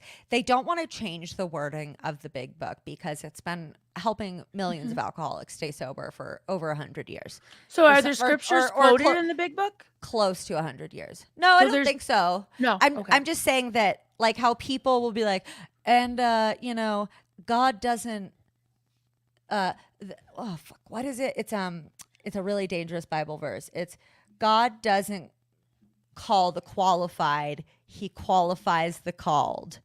And like, woo, that can be used for some scary shit. But you know how people will be like, he doesn't qualify, John 13. Like, so I'm saying some people will be like, oh, well, you know what? You just need to go read page 417. Acceptance. Oh, really? So do you get what I'm, that's the yeah. They I'm quote, making. yeah. They cite different pages and verses and yep. Everything in AA is referred to as like he. There's never any she, they, and like I understand why they don't want to change the wording because, like I said, it's been working for close to 100 years, helping a fuck ton of people. Pardon me. But there's still a chapter called Two Wives, and couldn't they at least just change that to like two partners? It's 2023. Like, it still says two wives. Really? I understand maybe they don't want to change the vernacular throughout the whole book, but like that would be a simple change that wouldn't distort the message whatsoever. But it's not just the book's not like it's not just middle-aged white men who are like married and fucking work at a corporation who have alcoholism, which is kind of like women did go into AA fairly early on. It did start as just males. Women did really get introduced very early on. It wasn't like fraternal. Oh my gosh. Two wives. Yeah, sorry. It's not two like the number. It's two. Like, here's a message to the wives. To the wives. Like it's basically saying like, don't be too hard on your husband. He's trying his best. Like some other shit. I don't remember. I haven't read it in a long time, but it's not about having two wives. It's a message to the wives of alcoholics. But like I'm saying, it's 2023. Not every alcoholic is a middle-aged married man. So I'm saying maybe like two partners would be better phrasing. I understand them not wanting. Yeah, well, that sounds a little bit patriarchal. That's patriarchal because it's like wives, be subject to your husbands, and this is from Ephesians, from the Bible, and basically because he's the head over you, like wives. Just like I have this old cookbook that says, greet your husband at the door with a ribbon in your hair. And make sure the kids are quiet and don't, he's had a long day at work. So fetch him his paper and his slippers like a dog, So yeah, I mean, that would bristle me too. I'd be like, yeah, I heard that. I'm kind of like skimming it right now. Yeah, you can pop up anything you want to pop up. And I can? Yeah, you have the power. Take your mouse and click on stuff. On the start or the chat, whatever you want to do. Oh, okay. No, I'm skimming the chapter Two Wives. Oh, the chapter. Oh, yeah. It's like it's around 105. You can share stuff. It's share screen, or you can send stuff to me, and I can share it if you want. It's up to you. Or let's just put some We can If just put anybody some is in the chat references. who, if anybody in the chat has read that chapter of the big book lately, I would love to. I'm just actually trying to go to the end so I can see like what the end message is, because it does, I will say in the beginning, do a lot of validating of like, yeah, you've been treated like shit. This has been like a total bummer. We never try to arrange a man's life so as to shield him from temptation.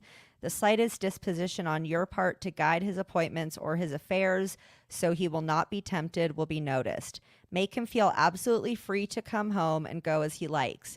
This is important. If he gets drunk, don't blame yourself. God has either removed your husband's liquor problem or he, with a capital H, has not. If not, it had better be found out right away. Then you and your husband can get right down to fundamentals.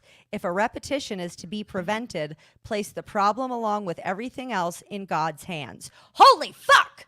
Okay, we realize that I'm writing feverishly. We realize that we have been giving you much direction and advice. We may have seemed to lecture. A little bit of mansplaining from back in the day. If that is so, we are sorry, for we ourselves don't always care for people who lecture us.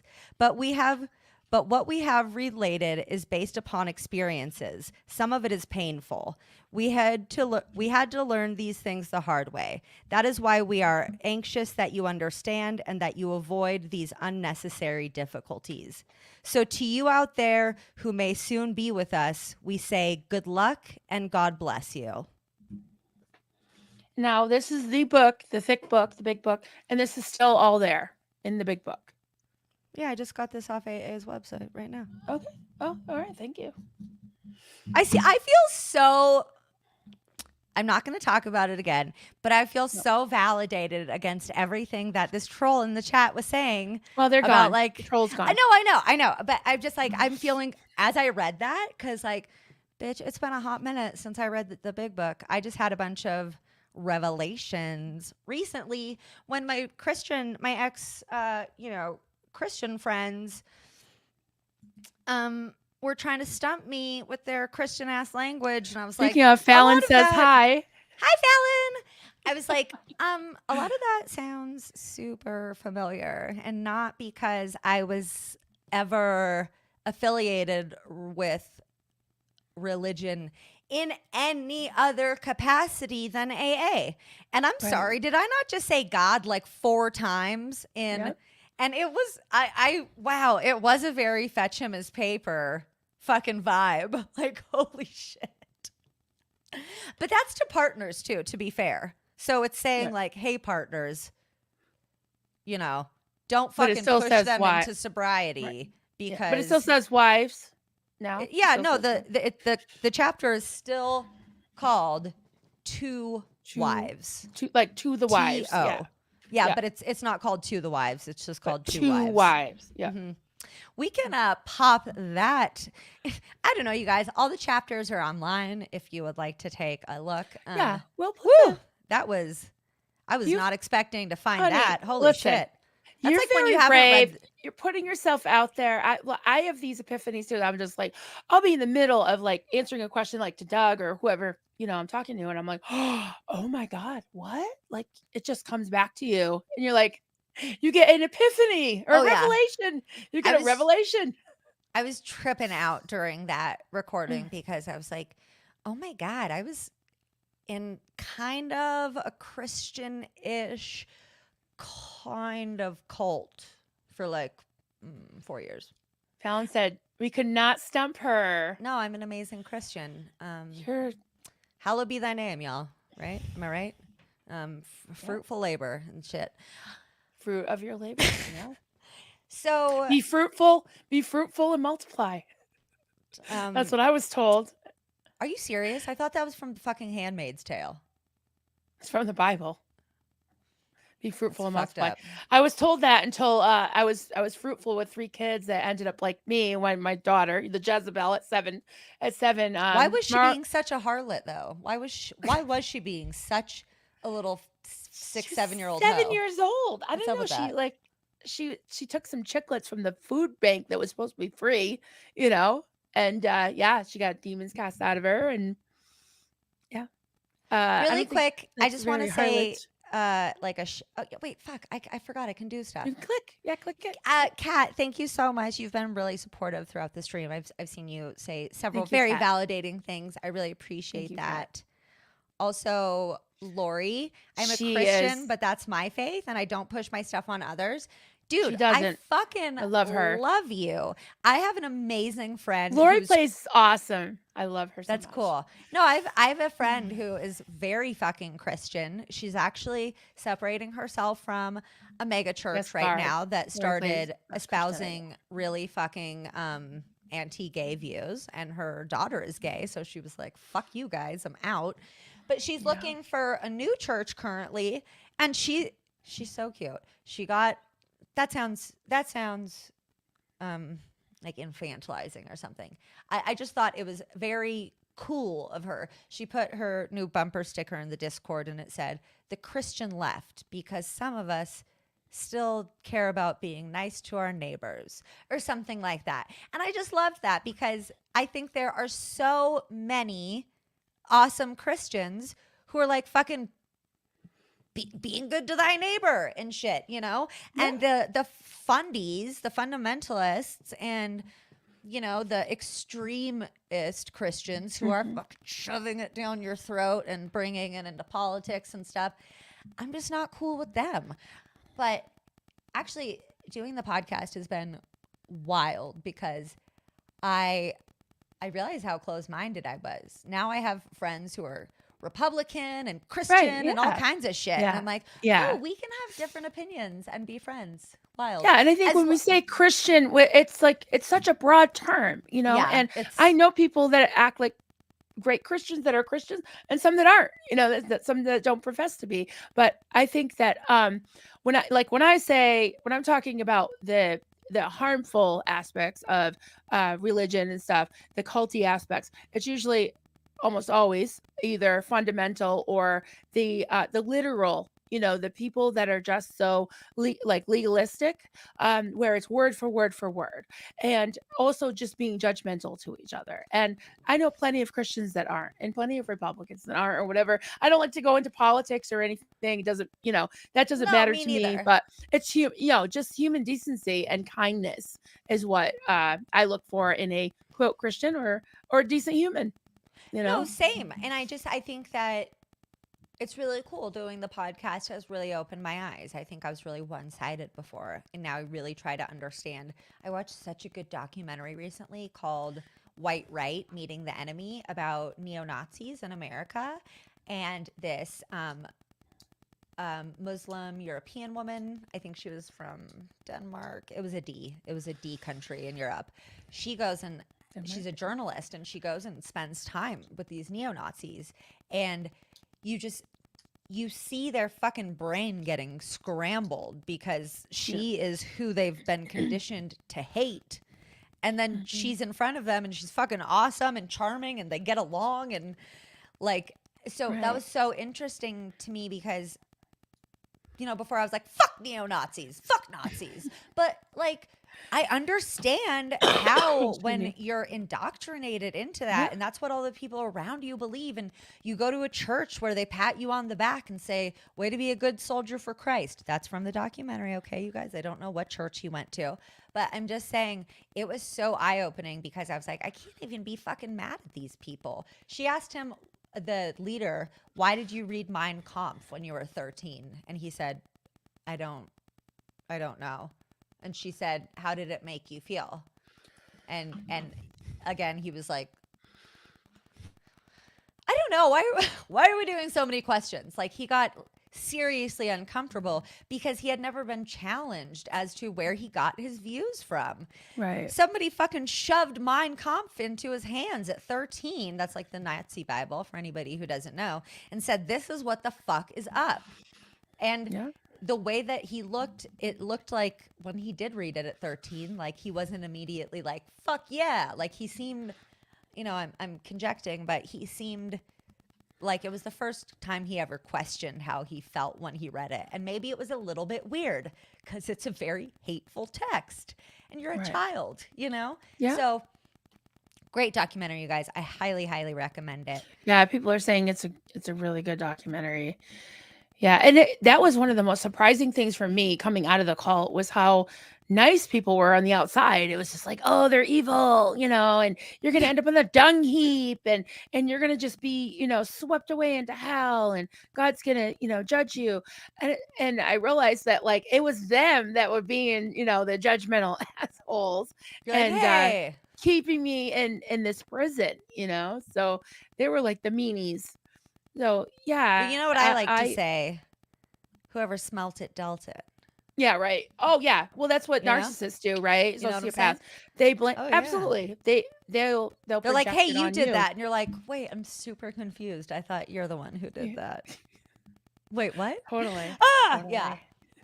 So let me just say, I guess really quick, my last Yeah, go ahead. kind of thing was I wanted to say, sometimes Christians called non-Christians, non-believers or non-Christians, and heathens. I'm going with like the softer one, and a lot of people in the AA or the 12-step communities call people who don't, or people who can drink or do drugs normally, normies. Like I said, it's like, oh, I think Marilyn's been hanging out with normies and I'm afraid she's going to go out. That means like, I'm afraid Marilyn's been hanging out with people who drink and do drugs. And I'm afraid she's going to relapse and leave the program. So, okay. So I'm Marilyn. I'm an alcoholic and Hi, I'm Marilyn. Hi. I just remember having like I went to AA with my biological father a couple of times. I just remember burning my mouth on the coffee that had. I actually put powdered creamer in it for the occasion. Hey, Martin. Yeah. Hey, boo. That's my man's. Oh, Martin. Hey. He's a genius, by the way, Martin. You came up with some great ideas. I'm so United excited. States of Scamerica. Yeah. I love it. He never read it, Martin? What? Never read it through. Oh, we watched that documentary together. He often is the one who recommends. You gotta get him on. Now that you have a channel, you can just you can roll out of bed. It's so exciting. You can roll out of bed. Yeah. I can get up and yell at people on the internet. I need a mod. I cannot go live apparently because I can't handle myself. You definitely need a mod. Yeah. You need a mod. You know what? I see you. Psycho. You need a handler. You need like an Ashley Wrangler. Well, I kind of have one. He's in the chat. Okay. And then just like some of the rest of the steps is made a decision to turn our will and our lives over to the care of God as we understood him. So, it is as you understand him, but blah, blah, blah, admitted to God, to ourselves, and to another human being the exact nature of our wrongs. Okay. We're entirely ready to have God remove all these defects of character, humbly asked him, capital H, to remove our shortcomings, made a list of all persons we had harmed. I'm saying these together because they're kind of together, and became willing to make amends to them all. Made direct amends to each possible person, to such people. Wait, are these the steps? Are these the steps? Okay, wait, can you back up a minute? What about the will of God or something? I was just trying, it says God a lot. So, where's the will part? Humbly, so admitted before that.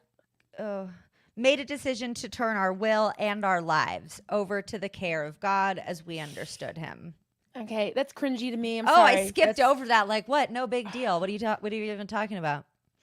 Well, okay, we're gonna say fundy Christianity. Okay, I'm not picking on this whole thing about surrendering yourself. Basically, you're presenting yourself to God. You're turning your whole life over to him, right? Mm-hmm. Like as if Which God they didn't say give it's you God a mind. as you understand him, but they capitalize him. They capitalize him. And Okay. he. Him as I understand him. So if I understand him to be this exacting God with a hammer in the sky, ready to pounce on me, and that's pretty much what I, you know, understood God to be, was that I had there's the whole like complete surrender, total surrender, Yeah. where you don't have control. No wonder why they say you're completely powerless, because you're giving your power. You're giving it whatever power you have left over, right? To this Yeah, being. because you're And powerless and people you're in the out of chat control. can they don't have to agree, but I'm just saying, like, another thing I just want to say while I'm on my rant here is that Yay, I'm not the only one we are ranting. okay. I just want to say that, like, I do like to talk about Scientology. I love to listen to people's stories. I like to be in, I love SPTV, but I also have a passion to delve into these things that are, I'm not an ex-Scientologist. I'm a cult survivor, yes, but I also have had some cults of one in my life. I've had some trauma, and I do want to. So many people in my chats and they email me, tell me about bad relationships or different things that they've gone through, just traumatic experiences. So if I just want some feedback too from you guys, I'll probably keep going on the direction I'm going anyways, even if everybody hates it and only 8 people watch. But I do want to feedback. Like, We have is 50 this people see watching. awesome? I hope this isn't making you feel uncomfortable, but if it is, it's okay. Like, I totally understand if this isn't. I'm not everyone's cup of tea or cup of you know, shitty coffee Cup or of any shitty like coffee. sup of shitty coffee right here. I'm not. So if you like what you're hearing, like if you want to dig deep into some of these other types of things, if you like the fact that Ashley has been super fucking brave coming out here and telling her story, and I'm telling you, honey, and I'm gonna try not to cry, but you are so brave because Oh, don't. who You're going to does make me this, cry. Stop. No, I mean, you put yourself out there. It's not fucking easy. It's not easy. So, A thank lot you. of Thank you for people, sharing with well, us. thank you. I mean, I've wanted to talk about this for a long time, but actually, a lot of people don't want to talk to me about it.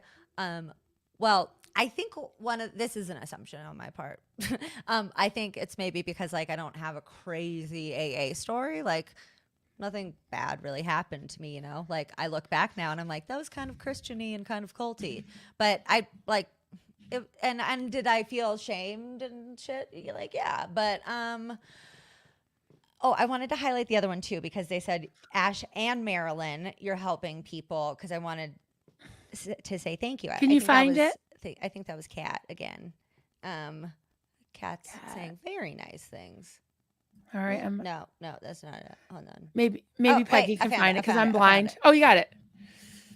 Thank you, Marilyn and Dash. Thank you guys for listening.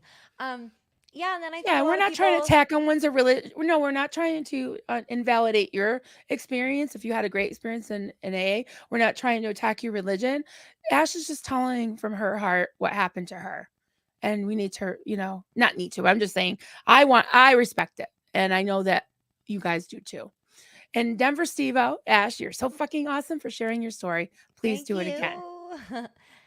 Yeah, I think also too a lot of channels and podcasts and stuff are afraid to talk about AA as culty because, like we saw when I popped the fuck off for a little bit, that like some people get really fucking victim blamey about AA. They're like, well, if you Right, fucking if it and right.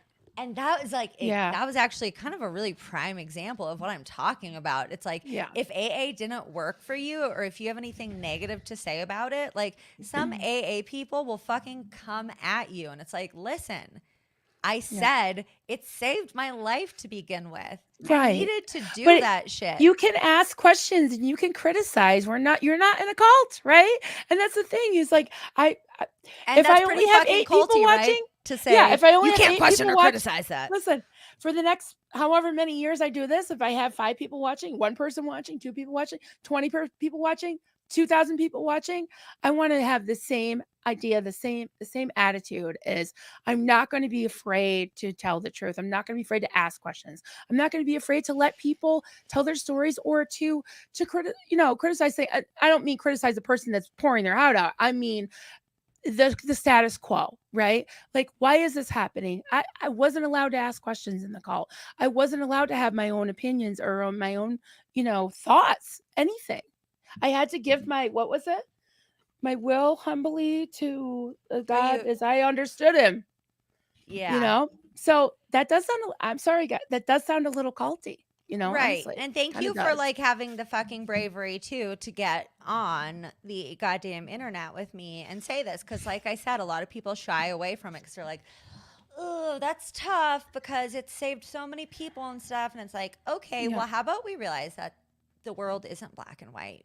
There are a lot of shades of gray, and things can be culty and they can be helpful. Like they can be fucking both at the same time. And I think my new favorite thing is pissing people off.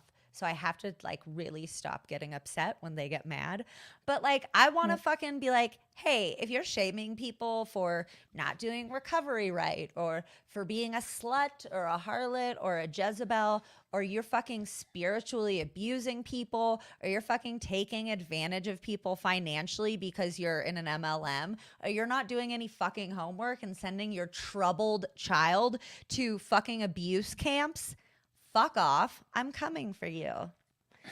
Um Yeah. yeah, Well, it so needs I to be, mean, I guess I like think it needs to be talked that's just about. like shit Yeah. that people don't want to say though Right. because it's controversial. Yeah. So yeah, I really appreciate you giving me a platform to be able to talk about Hey, my it's your experience in story, AA. and I can relate to some of it. Like I said, again, we're just going to keep saying it over and over and over.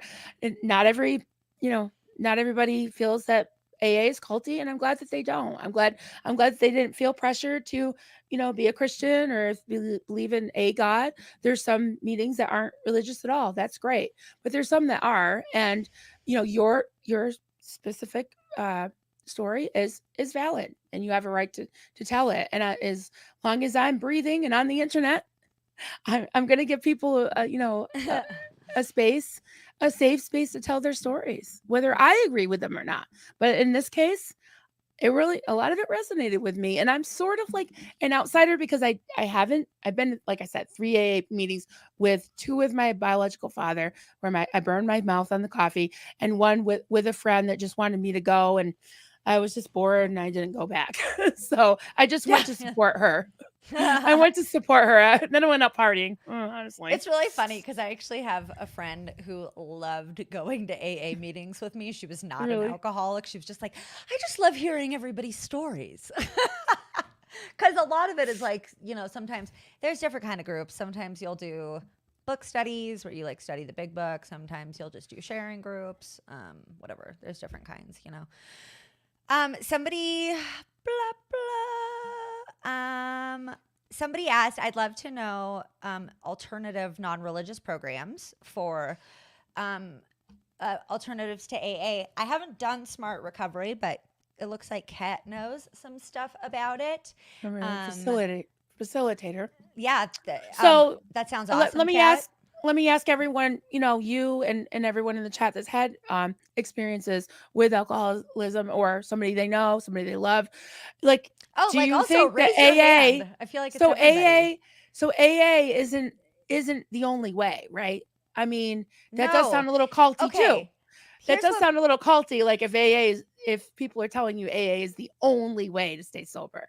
No, That can't this is be what blew true. my mind the other day because I've always like kind of I was like, yeah, it's crazy to me that I never joined a cult because I was going to this kind of like Eastern philosophical trauma porn. Yeah, maybe a little bit. As long as we can bond over it, right? OBG Foster. It's trauma porn. Like cult porn. Yeah. Yeah, I was talking about Yeah. cult porn the other day. Yeah. Yeah. Yeah. Um, and actually, if anybody has either personal experience with Rational any recovery. drug or alcohol addiction themselves or knows somebody who struggles with addiction, can you put any emoji in the chat? Because I would love to see how prevalent this is, because something I really want to do by talking about it is break the stigma.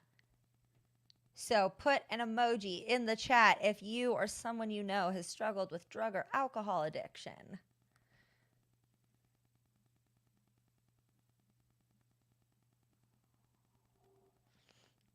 2. I got 2. Well, 3, 4, 5. Yeah. See, 6. It'll keep coming. Yeah. So, and that's why that's why I want to talk about addiction, is because it's so stigmatized still, and it's so prevalent. I think you'd be hard pressed to find somebody who didn't at least know somebody who struggled with drugs or alcohol. And yeah, I've heard really good things about smart recovery. I also I'm looking at AmericanAddictionCenters.org right now. There's also Women for Sobriety, secular organizations for sobriety, Life Ring, secular recovery, moderate. So yeah, lots of stuff that is not. I think they realized that there was a real need for recovery programs that weren't based on religion. Also, like I said, I think I was very Or just other, privileged. like just alternatives, right? I mean, not Yeah, every program works for every person. yeah, and So um, I'm and just like I going said, down the line. Everyone's sending emojis. yeah, Everybody knows that's somebody wild. at least. Yeah. Yeah, I mean, it's actually not wild. It doesn't surprise me at all.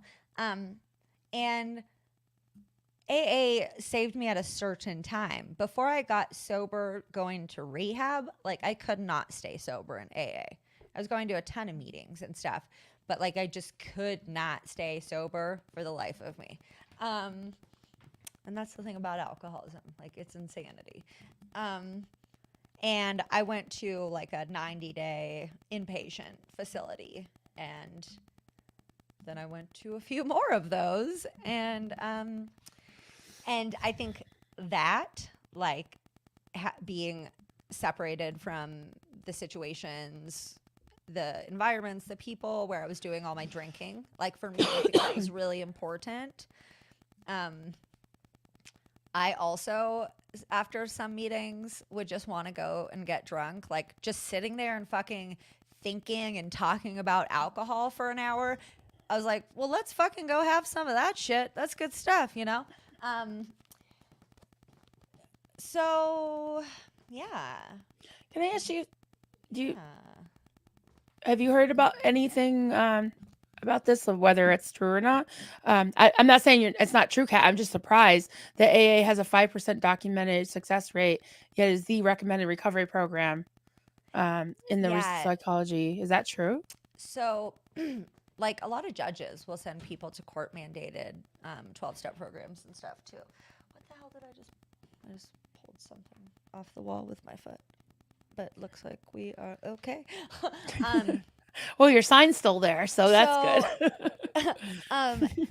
Because it's really hard to get statistic on AA and other 12-step programs because they are anonymous, so they don't keep records of their members. Therefore, if somebody stops going, they don't know if they stayed sober or if they went and got drunk. So I think that, the stats are really hard to tell on that. Somebody else said, I've heard of a 7% success rate. I mean, yeah, it's the fact. Well, you know what? If you went to Narcanon, Scientology, Narcanon, they have a, what was it, 78%, something crazy, like 70, 80, 90%. And yeah, the usual, it's under 20%, I think. Right. For most of them. Yeah. I'm so sorry, inappropriate heifer, that you lost a friend that was clean then died on the first relapse. I was actually sponsoring a girl in NA who had fibromyalgia, got fucking addicted to, I think, OxyContin or the addictive one that they give people. And then she got addicted to heroin, and I was living with her for quite a while, and I was sponsoring her, and then I was, holy shit, I was in Europe, and her mom called me and told me that she had had a relapse and OD'd. That shit fucked me up for like a year. It's not like we were like really good friends, but like she was like a baby sister to me. Like she was like in her early 20s. She was so fucking sweet. And I had like been on this journey with her, you know? Yeah. So it's the really sad fact is that most alcoholics and addicts don't get fucking sober or clean. They Yeah. die from their disease or they die still very much in their disease, you know. I watch a lot of documentaries. This one was good. Oh, I brought it up earlier, telemarketers on Max. And this guy said he was talking about how he does like heroin daily, and he's like, yeah, and at one point, like I'm gonna get a really good batch, and I'm gonna put that shit in my arm, and it's gonna feel really amazing, and then I'm gonna drop dead. Like he was just like, that's how it goes. Like Yeah. that's what's gonna happen. Like I Yeah. know my story because it's preordained by so many other people. Like sadly, people who get addicted to heroin often like don't make it more than a couple years after they start their addiction. Yeah. But yeah, a lot of people also are just, you know, really heavy problem drinkers, aren't necessarily alcoholics, but like it really fucks up their life, which is actually kind of generally a sign of alcoholism is like if it's fucking up your life and you can't stop, then that's probably a sign that you need some help. Like if it's affecting your relationships and your jobs and that kind of stuff. Yeah, my hubby just Yeah. weighed in. His best friend's brother died from alcoholism and young in his Oh 40s and God. just cirrhosis and everything. And he used to, you know, he was, we believe that he was gay and he was a elementary school teacher and he was a teacher of the year, nicest guy, and just would drink like a, you know, big bottle of whiskey like every day. He just couldn't face like his, you know, his own life. Like he was a wonderful person. And oh, Dunk said I self-medicated for some years for stress relief. Yeah. A lot of, I mean, for me too, it's like a lot of those things, like when you said about your friend having fibromyalgia, I've had days where I'd wake up and not be able to move and say, I remember being in my late 30s and say, how am I going to live the rest of my life like this? Like, I don't want to be 85 and still not being able to get out of bed. I feel 85. I feel 95, you know? Yeah. And I did take all the things and thank God I didn't get it or whatever. Thank Xenu or the universe, whatever, that I didn't I get like to addicted to think one thing. fuck. Okay then. Think fuck. Thank fuck. Oh, I know I'm a little bit, I'm not being a very good Jezebel. come on, get your hoe on. Thank fuck. I saw Yeah. a couple. Click on whatever. Thank you, thank you so much. Yeah, my heart goes out to anybody who you know has experienced losing someone to addiction. Death does happen on relapse a lot because people will. Not so much on alcoholism. We're kind of talking more about drugs now, but like with heroin, Thank often. fuck. Woo, yeah, Vaughn. It's catching on. You're Like making a lot of you're people. making fetch happen. You're making fuck Oh, happen. we should maybe like hashtag thank fuck. What new hashtag? Yeah. So a lot of people will take the same dose or do the same amount, and unfortunately, pass away or OD because they're like, oh, I'll just I'll do a whatever, however much I used to do. But yeah, after a long time. And then also, like I said in the beginning, something that I think AA doesn't touch on enough is that you can like fucking die from if you're like the type of person who's got going in the direction of cirrhosis of the liver and stuff, like stopping alcohol cold turkey can literally kill you. Detoxing is actually pretty fucking important, and it's something that AA doesn't touch on at all. Really? I think kind of the last thing is, okay, let me go over the rest of the steps and you can just whoa, if anything really steps up to you. I can't believe it's been 2 hours. So I know. Whatever you want to is it wind long? it down, whatever. No, okay. Whatever you okay. Whatever you want us to do. So made a searching and fearless moral inventory of ourselves, admitted to God, to ourselves, and to another human being the exact nature of our wrongs. We're entirely ready to have God remove all these defects of character. Humbly asked, capital H, him, to remove our shortcomings, made a list of all persons we had harmed, and became willing to make amends to them all, and made direct amends to such people wherever possible, except when to do so would injure them or others. So if you like cheated on your wife and she didn't find out, you probably wouldn't tell her, because what she doesn't know doesn't hurt her. Which, I don't know. I don't completely disagree with that. I mean, that's a whole other fucking subject, you know, like fidelity. I don't know about that one. It's whatever. But so I had to find a reason why I was abused in childhood. I had to find what my part in that was. Like you pulled it in? Like you did something bad to? No, like what not were really. you wearing? My part in being abused in childhood was I didn't have any part then, but my part after was being a woman in my late 20s who was still holding on to resentment towards my parents. For being abused? Uh-huh. For not having forgiven them. I don't know. I feel like that's kind of something that I would rather come to on my own in therapy. Yeah, I don't think I mean... And also, I wasn't sexually assaulted when I was in the program, so I wonder what my part would have been in those things. Was it because I was out late at night? Was I dressed slutty? I'm very curious as to what a sponsor would say, because I have to find everything. If I'm mad at you, I have to find what's wrong with me to make me mad at you. Like everything you have to turn on to yourself and say, what's my defect of character here? Am I not being forgiving? Am I being resentful? So you're not supposed to get mad. You're not supposed to hate injustice or get mad, or, I mean, it does seem like victim Not blaming. really, because if you're angry and you're sitting in that anger, like that's your fault. Right. You should go do an inventory. Yeah, I mean, I understand it. Like you said, you know, you'd like to come that on your own, like, but not feeling pressured to do it. Like with me, it's been better for me to forgive. I would punch somebody in the face today if they said, "So what's your part in your sexual assault?" I would fucking kick them in their vagina or whatever they have. Like, no.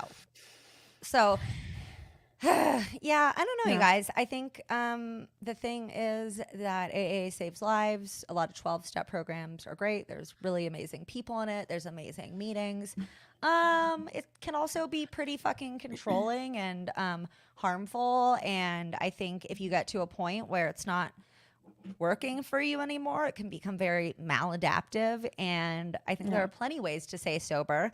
Just like, you know, I went to a yoga type of meditation type of meeting one time, and they said, you were, they go, you know, there's only one truth though, right? And I was like, that's so weird, because I feel like I red hear flag number one. My phone is ringing in my car. I can hear it actually. And then I was like, wow, I am like so fucking street savvy, because if anybody ever told me that there was only one truth, like that one time that it happened, I would be like, no, you can't know that, so you're wrong. But the funny thing is that I'm glad you had years, the sense. I'm glad you had that sense, because I believed it. That but for years in AA, I was like, anybody who thinks they can stay sober without the program is fucking kidding themselves. Like, I legitimately thought people were joking themselves if they thought that they could do sobriety on their own. I was like, I tried that fat chance. It's like, okay, everybody's different though. Right. Like, so it's not like a tool. It's like, this is the end all be all. And that's the thing, is it's the extremism. It's like, you have to buy this hook, line, and sinker. You can't, you know, pick and choose or you can have your own thinking. They do say, take what you like and leave the rest. So they do give you like some, you know, hey, if this part doesn't work for you, like kind of omit it, you know. I'm not, so like, yeah, I don't want to say the program's all bad, because it's like, it's not. Right. But there are some really fucking problematic things about it, which I think we've done a really good job covering here today. I hope. Yeah. Yeah, absolutely. Should we like pull up some, we'll pull up some questions that came up earlier. And if you have any other questions, feel free to, Kat, yes, it's called being a dry drunk. If you're fucking sober and you're not, or if you're sober or you're not drinking, but you're not working the program, you're called a dry junk because you may have removed the alcohol, but you still have those drunken asshole tendencies. Oh, Because okay. if you in AA, I told you it's pretty fundamentalism sobriety. You You can't. said an Al-Anon, I right? take Valium for panic disorder, and I smoke weed because I like to. And I haven't had a drink in 5 years. So, Okay. and before that, I only had like a drink here for one day, and then like a drink there for a year and a half. So I've been sober for most I'm of. laughing. I'm sorry, honey. I'm just laughing because I drank this whole fucking cup of coffee. So I gotta pee, but I don't want to cut it off. So Oh you shit. keep Okay. going. So let's Okay. take turns if you need to pee too. I probably have. Peggy's in the background. She's going to have your back. I'll be right back. All Okay. right? Okay. Okay. I And you don't. keep it going. Okay. And What was then I I'll saying? come back. I All forgot. right. Do You you were know? talking about dry drunks. Oh right. Okay. Okay. So I'll be right back. yeah. So I would not be considered sober in AA, and I've definitely had people. I've joined like sober groups on Facebook, which is just always a nightmare because it's Facebook. And I had people tell me that I wasn't sober, and I was like, I don't think you decide that for me. I kind of think that's a me decision. So, if you're struggling out there, you can decide what works for you. It's your fucking decision whether or not you're sober. It's your decision whether or not you are or were in a cult. Like, I'm not, and I know fucking Marilyn too, is not, neither of us are trying to tell you that don't go to AA, don't be a Christian, don't be religious, don't do 12-step programs. That's not the message here at all. The message is that 12-step programs can be pretty culty. There's definitely some problematic shit going on that's pretty kind of like insider language, pretty patriarchal, pretty fucking religious, even though it's like not really religious, pretty shame-based. And you say the Lord's Prayer and the Serenity Prayer a lot, and those are religious as fuck. So, listening intently, 14 years sober at AA, but I can no longer get past the first paragraph of how it works. I don't actually remember the first paragraph, but Lumen, reading that last paragraph of the chapter 2 Wives, that's TO for anybody who is just tuning in. After reading how crazy that shit was, I'm like, I kind of shiny, something new is shiny. I'm like, now I want to like go through the big book as like a book study, but not another project, Ashley. Okay, was just reading this morning about how toxic the mindset can be regarding AA. It's one approach, definitely not for me. Cat Jack, absolutely, and I think that's what one of the problems is they really push that like this is the only way to stay sober, and you're only sober if you're doing it by AA's definitions. And yeah, for me it I just didn't like it at the end. Juliana, I actually like the Serenity Prayer too. I think it's a beautiful prayer. I liked the Lord's Prayer too. I was like, this sounds nice. But I just don't think they belong in a non-religious organization. A non-religious organization. Love this. Maybe they need to stop calling it a prayer and more of an affirmation. Yeah, like take God out. And I think probably some people do. But I think at meetings, it's generally, God, grant me the serenity to accept the things I cannot change. Blah, blah, blah.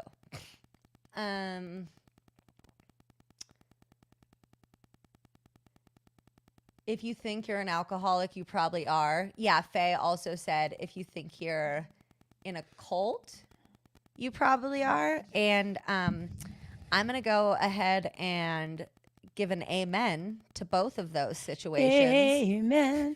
Hi, girl. Amen. Amen. Amen. Hallelujah. Hallelujah. Well, that's weird that I Can knew I that get was an coming. amen? That was crazy.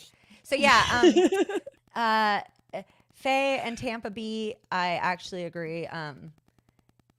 If you think you're in a cult, you might be in a cult. Hey, If you yes. think you're an alcoholic, If you think you might be an a alcoholic. redneck, you might be a redneck. Yeah. Yep, you got it. You got it. Tampa B, I love you. I love Barb. She's awesome. Yeah.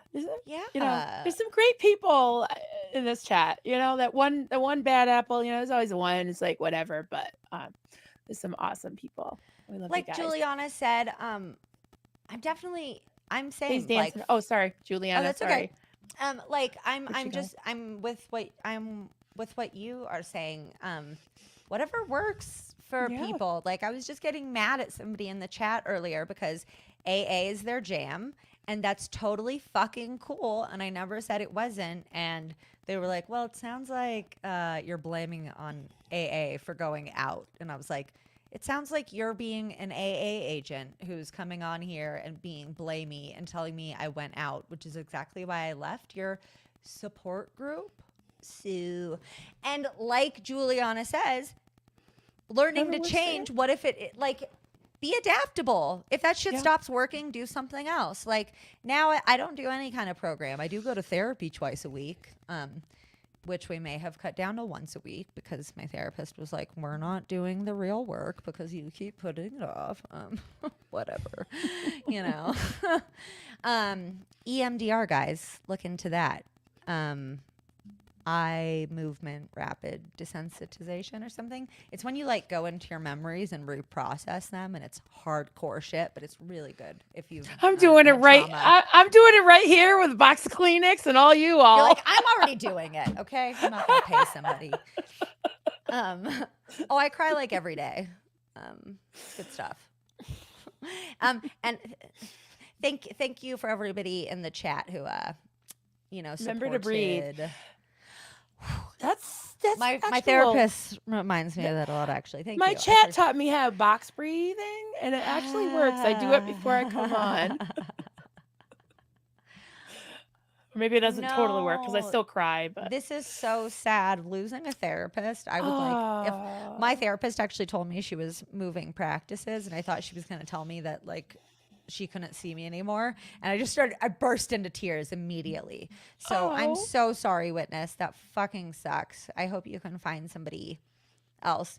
Tampa B, I know it doesn't work for everybody, and I think that's like why I feel like that might be part of my hump, is that I'm like having a hard time believing that it works, because I'm like, well, why would it? But like, why wouldn't it? So I don't know. I feel like, but also I talked about DBT earlier, dialectical behavioral therapy. Amazing shit if you have like borderline tendencies, or if you have addictive tendencies, or like if you just present as kind of,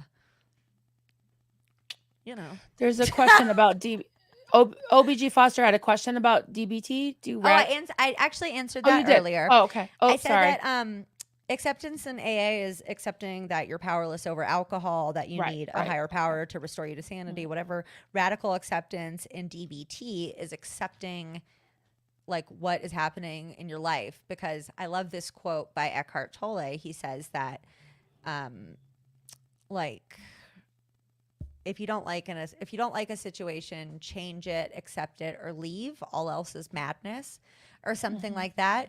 So that's kind of like, I feel like same as radical acceptance. It's like, if you can't accept something, like change it or leave it. And if you can't change that situation and you can't leave it, like, and I understand how fucked up that might sound as like a cult member, but like that's like bounded choice. I feel like you kind of have to reach some sort of acceptance in your mind. The point kind of is because like you'll fucking lose your mind if you're in a situation and you can't leave it, you can't change it, and you can't accept it, because you're just fighting what is, at least for that time. And maybe it'll change, but at that time you're just fighting like what your reality is. And yeah, I think sometimes you can't control your fucking reality. You're stuck in a situation. You are in a situation of bounded choice, and not that you should accept that, But Right. so it's like, it's not, I don't know. It's, I guess, one of those So things that I so wouldn't say speaking is of true in like all having situations. wanting But control, like okay, so there's a question for me actually, Aaron. Marilyn, have you ever done drugs before? I'm gonna tell you. I've tried several things once. I have like back in the 80s, because I'm old, okay. I did try to smoke weed a few times. It just made me paranoid, hungry, and tired. And that just wasn't fun. I do like to imbibe with a little bit of alcohol. I did take it too far and I'm sorry, totally is quit. imbibe not biblical? It is biblical, Are I you saying think. that on purpose? Or is it that just us saying biblical I'm shit gonna. on Oh, okay. I better accident? write it down. I just say it because it's that's it comes back to me. Is it So yeah, biblical, you partake. guys? Well, non-biblical people probably use it too. But I asked Kelly and Doug if about imbibing. They had never heard the word in their life, and and Kelly's like, "How do you spell that?" So yeah, It doesn't it is appear to have religious origins. no okay. Well, It, it, they had it never heard appears of to it. more have to do with drinking. To Yeah. imbibe So is I to like drink. or to But also, take it I've in. never heard a secular Imbibe person can say, I'm going to imbibe tonight. It's like, I'm going to no get shit canned. I'm going to drink. I'm going to have a glass of true. wine. I'm going to go I get say hammered. imbibe. One of I those say imbibe. things. Yeah. You say shit can. Let's call the whole thing off. Yeah. So Wait, Marilyn, yeah. have you done drugs? I did cocaine once. It didn't do anything to me. We're I don't know why. confessing our sins. I love it. I did. I took some thing that was supposed to be like a stamp thing or something, like acid. Didn't do anything. Like I didn't have any reaction, and I kind of almost like I took I a like to be in stamp. control. I don't like to. I don't know what that was in the 80s. I think it's like Had a piece Mickey of Mouse. paper that they I had like Mickey Mouse dropped on like it. Yeah, it liquid didn't do LSD anything. onto. Yeah, so it didn't do anything. I didn't have nothing, but I was always afraid to ever do any of that stuff again. Never tried the really bad, the H word. Never. No, no, no. I knew better than that because I was just like, if You I never ended up tried liking it, hell? I'd be scared. Yeah, no, You never no, tried I didn't. Humpty Dumpty? What's H? No, heroin. You're so cute. I just wanted to make you say it. Luckily, I never did heroin either because in high school, my best friend told me that her dad told her that he once did heroin and it was the best thing he ever did. So he never did it again. And I was Yeah, really smart because at 16, I vowed to myself, Ashley, you love shit that makes you feel good. You right. should never Yeah, do the thing that will make you feel the best. That's the most addictive thing in the world. So luckily, like I never fucking touched heroin. I'm so yeah, grateful because I probably would have liked it. right.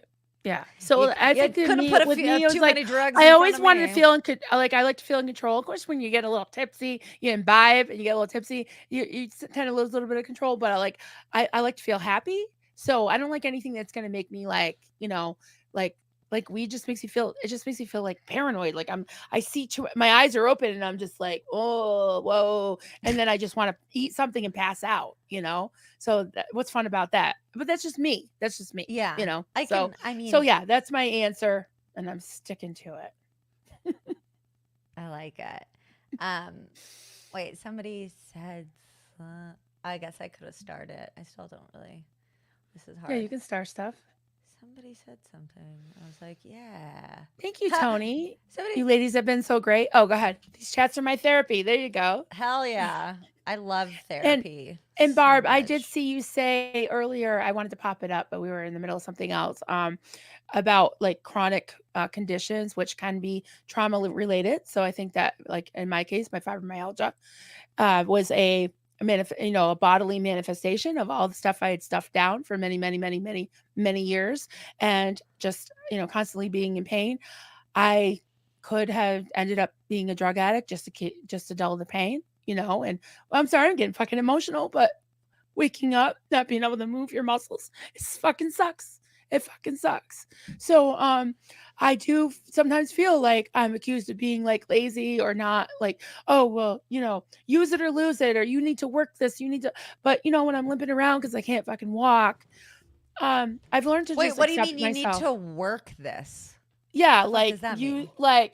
like if you just give up and don't, and sometimes it's So just you victim need to take care. blaming. Yeah, Victim you need to take blaming. care of yourself, right? And like I was not allowed to have problems like in the call, and even growing up. I mean, I showed up on the doorstep of my foster home, pulling my hair out, wetting my bed, crying all the time, a total fucking mess. God will cover everything, you know? No therapy, no nothing, no attention. I mean, there were 10 kids, right? You're a number. Get in the van and go to church. I Pile don't in. understand why Pile people in. do that. Like, why do they adopt so many fucking kids and do that? What is that? Well, it makes you feel like a good Christian. It's a status symbol. It does, I think that my parents really meant well. They really did try to love us, but we were a lot, and I had a lot of problems, and they were, I won't say they, it was my mother, it was my adopted mother. My dad was just he was the only really one in my life, only one really in my life that I felt unconditional love for, but he let her wear the pants. And she just felt like, I mean, this is the 70s, right? It's early 80s, late 70s, where you didn't have like regulations with foster kids. Now you can't throw a trauma victim into a foster family with seven foster kids, three biological, and not have any therapy, not have your own room, There's nothing. regulations on that now? Now there, oh yes, Oh, good. absolutely. Oh, That's why good. Scientologists don't take in foster kids, because you have to give them therapy. You have to give them, if they're required to have, give them medication, like if there's prescribed something, you have to. And you know how Scientologists are very anti-medication, and even some And other religions too. fundamentalist, Also sober are. people Yep. are. No, Yep. I've definitely known, like, it was usually like old men in the program, though, who are like, you can't take anything mind altering. So, like, if you take antidepressants, that's mind altering. Here is always my thing, though. It's like, oh, I'm sorry. Do you not get a little fucking head rush and a good feeling from drinking 6 cups of coffee and smoking a pack of cigarettes? Because I sure as shit did when I got sober, motherfucker. I started smoking, like, I don't know. I already My smoked. name What's is up? Marilyn. What's up? And yeah, I mean, I started drinking. Okay, you guys know those monsters that are 1.5 times? Our pain is So effing it's like sucky. 240 milligrams of caffeine or something. So a cup of coffee has like 50. So I would drink like 2 of those in a day. So like equivalent to like 10 cups of coffee. And like smoking menthols like a fiend. Tell me that I was not trying to fucking like alter my mind in some kind of Hmm. way, and that every other fucking addict who gets into sobriety and starts drinking 9 Red Bulls a day is My name's not Barb. trying to I'm a alter. SCTV addict. Everybody's confessing their What's addictions. everybody addicted to? I love it. Starbucks. Starbucks. Oh, Yeah. yeah. Oh, we put it up at the same time. Yeah. Starbucks. Well, you guys also, I mean, fuck, I feel like a lot of people are addicted to something, kind of, I mean, it's called vices. Let's be real. Like, Yeah. let's chill out. We can have vices. Well, Life is and hard. you can tell by looking at me that I like food. But if you saw Stop my it. if you saw my part 2 of my story with Doug, I showed you the pictures how I lost 40 pounds. I didn't really need to lose 40 pounds at the cult. I was starving, and you could see in my eyes and everything else. And Marlene looming over me, where she was, not to pick on her because, I'm plump myself, but she was sneaking food to her room while we were shrinking, and we were just, being You food can pick deprived, on sleep Marlene. deprived. Okay. Well, I want to Fuck show you guys Marlene. something. She was Go ahead. Keep sneaking talking. food I to want to her show you room something. like a sneaky sneak. What a bitch. Yep. Wait, And somebody. calling me a Jezebel and a harlot, and my daughter, 7-year-old daughter, a Jezebel. Just saying. Mena, Yep. thank you. I also don't understand why getting high is looked down on. I am literally one of the most productive people I know, and I'm high all the fucking time. Like I'm high right now. I couldn't be. I don't know. I would just be staring at you guys like, I need to go to sleep. I'm hungry. I need to go to sleep. I was like, I need to get a When is little this bit going to be high over? before this because it's gonna be like intense. Totally Addicted understand. to wait, we have so many addicted to anyone else addicted to imposter syndrome? Hi, I'm Imposter Syndrome Barbie. You guys, there's this really great girl on Instagram who does Barbie like videos of different kinds of Barbies, and they're amazing. Okay, so we got my coffee crutch is real, Mm-hmm. cigarettes, scratcher tickets, caffeine, and knock. Is that nicotine? That would be NIC, baby.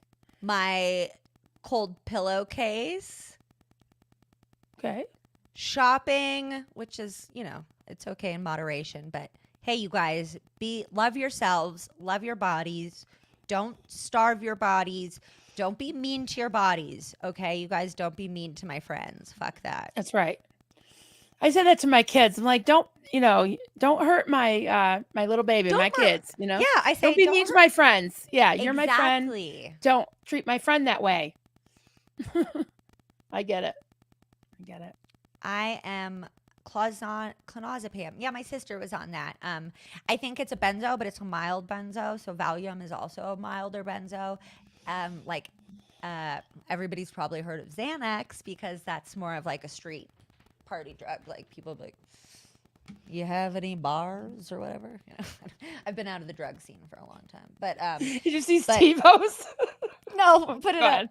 Oh, and I'm addicted to hanging out with all these groups. Strong, smart, sexy women and boneless and boneless wings.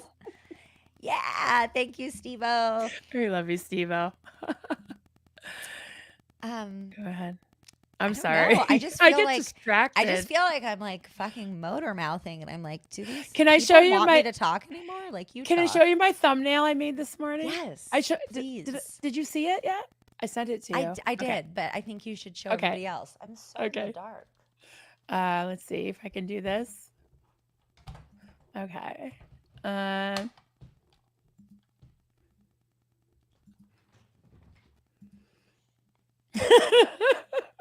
So this is going to be one of my morning musings coming up. Marlene versus Jezebel. That's his and though. Oh wait, there's a So you versus have- one. Okay, I changed it. I thought that was like. I was like, why is it Marlene and Jezebel? No, there's a versus. I Okay. changed it, but it didn't come up. I don't know what happened. But I'll fix it. Marlene's right in the picture, and it kind of looks like a clown nose. Is that on purpose? Well, she was always standing over me. She was always standing over me, right? Mhm. And like praying over me or just walking. I don't know. So like I Praying just over wanted, you. I just wanted Jezebel like kind of over her, like Yeah. her just sitting there, like a With little this big frumpy Jezebel schoolmarm. watching down on her. Exactly. So that's going to be my morning musings. I will explain all about how I'm a Jezebel and why. So that'll be fun. And Marilyn's definitely going to be a guest on my upcoming segment, Harlots and Jezebels, which is on Harlots. my channel on YouTube, which is at Harlots Jezebels. It's actually, the channel is actually called Coercion and Control with Ashley Love Richards, but I changed my @ too many times. And they were like, you can't do that for 2 weeks. But one of the segments is going to be called Harlots and Jezebels. This is your new shiny thing. Yeah. It's my shiny new thing. So this is how you find her channel easily. And if there's a mod in the chat that doesn't mind putting the link in, everybody please go over and subscribe to Ash. She's gonna have all kinds of different stuff on, right? You're gonna do Harlots and Jezebels, MLM, Scamerica. No, the only two that I have planned right now are Harlots and Jezebels and United States of Scamerica. Because those are the ones that I came up with awesome titles for. Yes. Actually, credit to my boyfriend. He came up with United States of Scamerica, but and some credit to you for talking about how your 7-year-old was called a Jezebel, because I was like, let's talk about slut shaming because it even happens to 7-year-olds, and I just thought Harlots and Jezebels was really and we fun were to told, say. like Jezebel in the Bible was eaten by dogs, and yes, isn't that nice? Yes. I'm going to go through, listen, my next morning musings, maybe I was going to do one about my lovely mom, Rose. Got some pictures and some Wait, articles Jezebel about was my mom. eaten by. Or Dude, I she haven't heard was. the whole Bible yet. Okay, That's I'm going fucked, to man. I'm going to go through the passage that was of course, Old Testament, and why I was such a Jezebel and how I was going to be eaten by dogs and thrown on the dung heap. That Just is so saying. scary. You're like going to be Yeah. eaten by dogs, thrown on a dung heap, and then go to Shit hell pile. for eternity. Yep. Like, what the fuck, you guys? Hello from the dung heap. Guess what? I did end up on the dung heap, and I love it. It's awesome. The dung heap is fun. It's Yes, smelly, love and we the let it all hang out. We love the dung heap. Yeah, we do. Thank you so much, Inappropriate Heifer. This has been one of the Yeah. best lives I've ever seen. Thank you, Ash and Marilyn. You both are a huge inspiration, and I am much grateful. Thank you so much. Thank you. Love you Witness, guys. some of my favorite people are also harlots and Jezebels. All right then. Jesus himself hung out with the harlots and the Jezebels. Yeah, He so did. I mean, listen, He if didn't you're like on the religious fire, people. if you're on fire for JC, you guys, like, Oh, I don't like. That's another one. I'm writing it down. I just think it's so literally, funny. I was on fire. I was on fire. You on like, that's fire the for thing, Christ. too. No, I was on fire for real. And, telling Oh a my little God, kid, right. telling a little kid that they're going Oh, to burn forever and ever and ever if they don't do the right thing. That's not very nice to tell a fire victim. I'm not yelling at you. no, just saying. I'm But like on having a fire for fucking Christ- revelation Really, right now. Look at me. I just went into like a protective mode because I'm like, that's the scariest shit I've ever heard. They like took your trauma and then were like, guess what? If you do anything bad, which you do constantly, you're gonna spend forever in that fucking situation. Yeah. Like Being and on fire. Okay. they're And so mean there's to on kids. fire for I don't like Christ, that. on fire for Christ, going all the way with Jesus. Like, doesn't that sound sexual? You need to go You all guys, the way. I went all the way with Jesus last night, so it was pretty good. It was pretty good. We kept it tight. So, right? What? Yeah, I think we should like wrap it up just because Yes. I'm feeling like, Yes. I'm feeling a weird sense That's a of good. taking people's time, even though they're here. Yeah. But also, we've been I'm going for just 2 thinking, hours and 30 minutes. I and you even let me know. go pee. 2 hours is usually my cap. Like, I gotta pee, guys. Well, yeah, So we had so much fun. And, well, also I'm just thinking like, man, this is, I don't know if I'd want to watch this replay. I'd be like, 2.5 I think this hours. is What a the good. fuck were they talking about? I think this is a good time. Everybody's feeling Yes. happy. Everybody's Feeling kumbaya. good. All right, everybody. Thank you guys. Have Thank a you, great guys. day. We love Thanks you guys. for coming. Thanks. See you next time. Bye.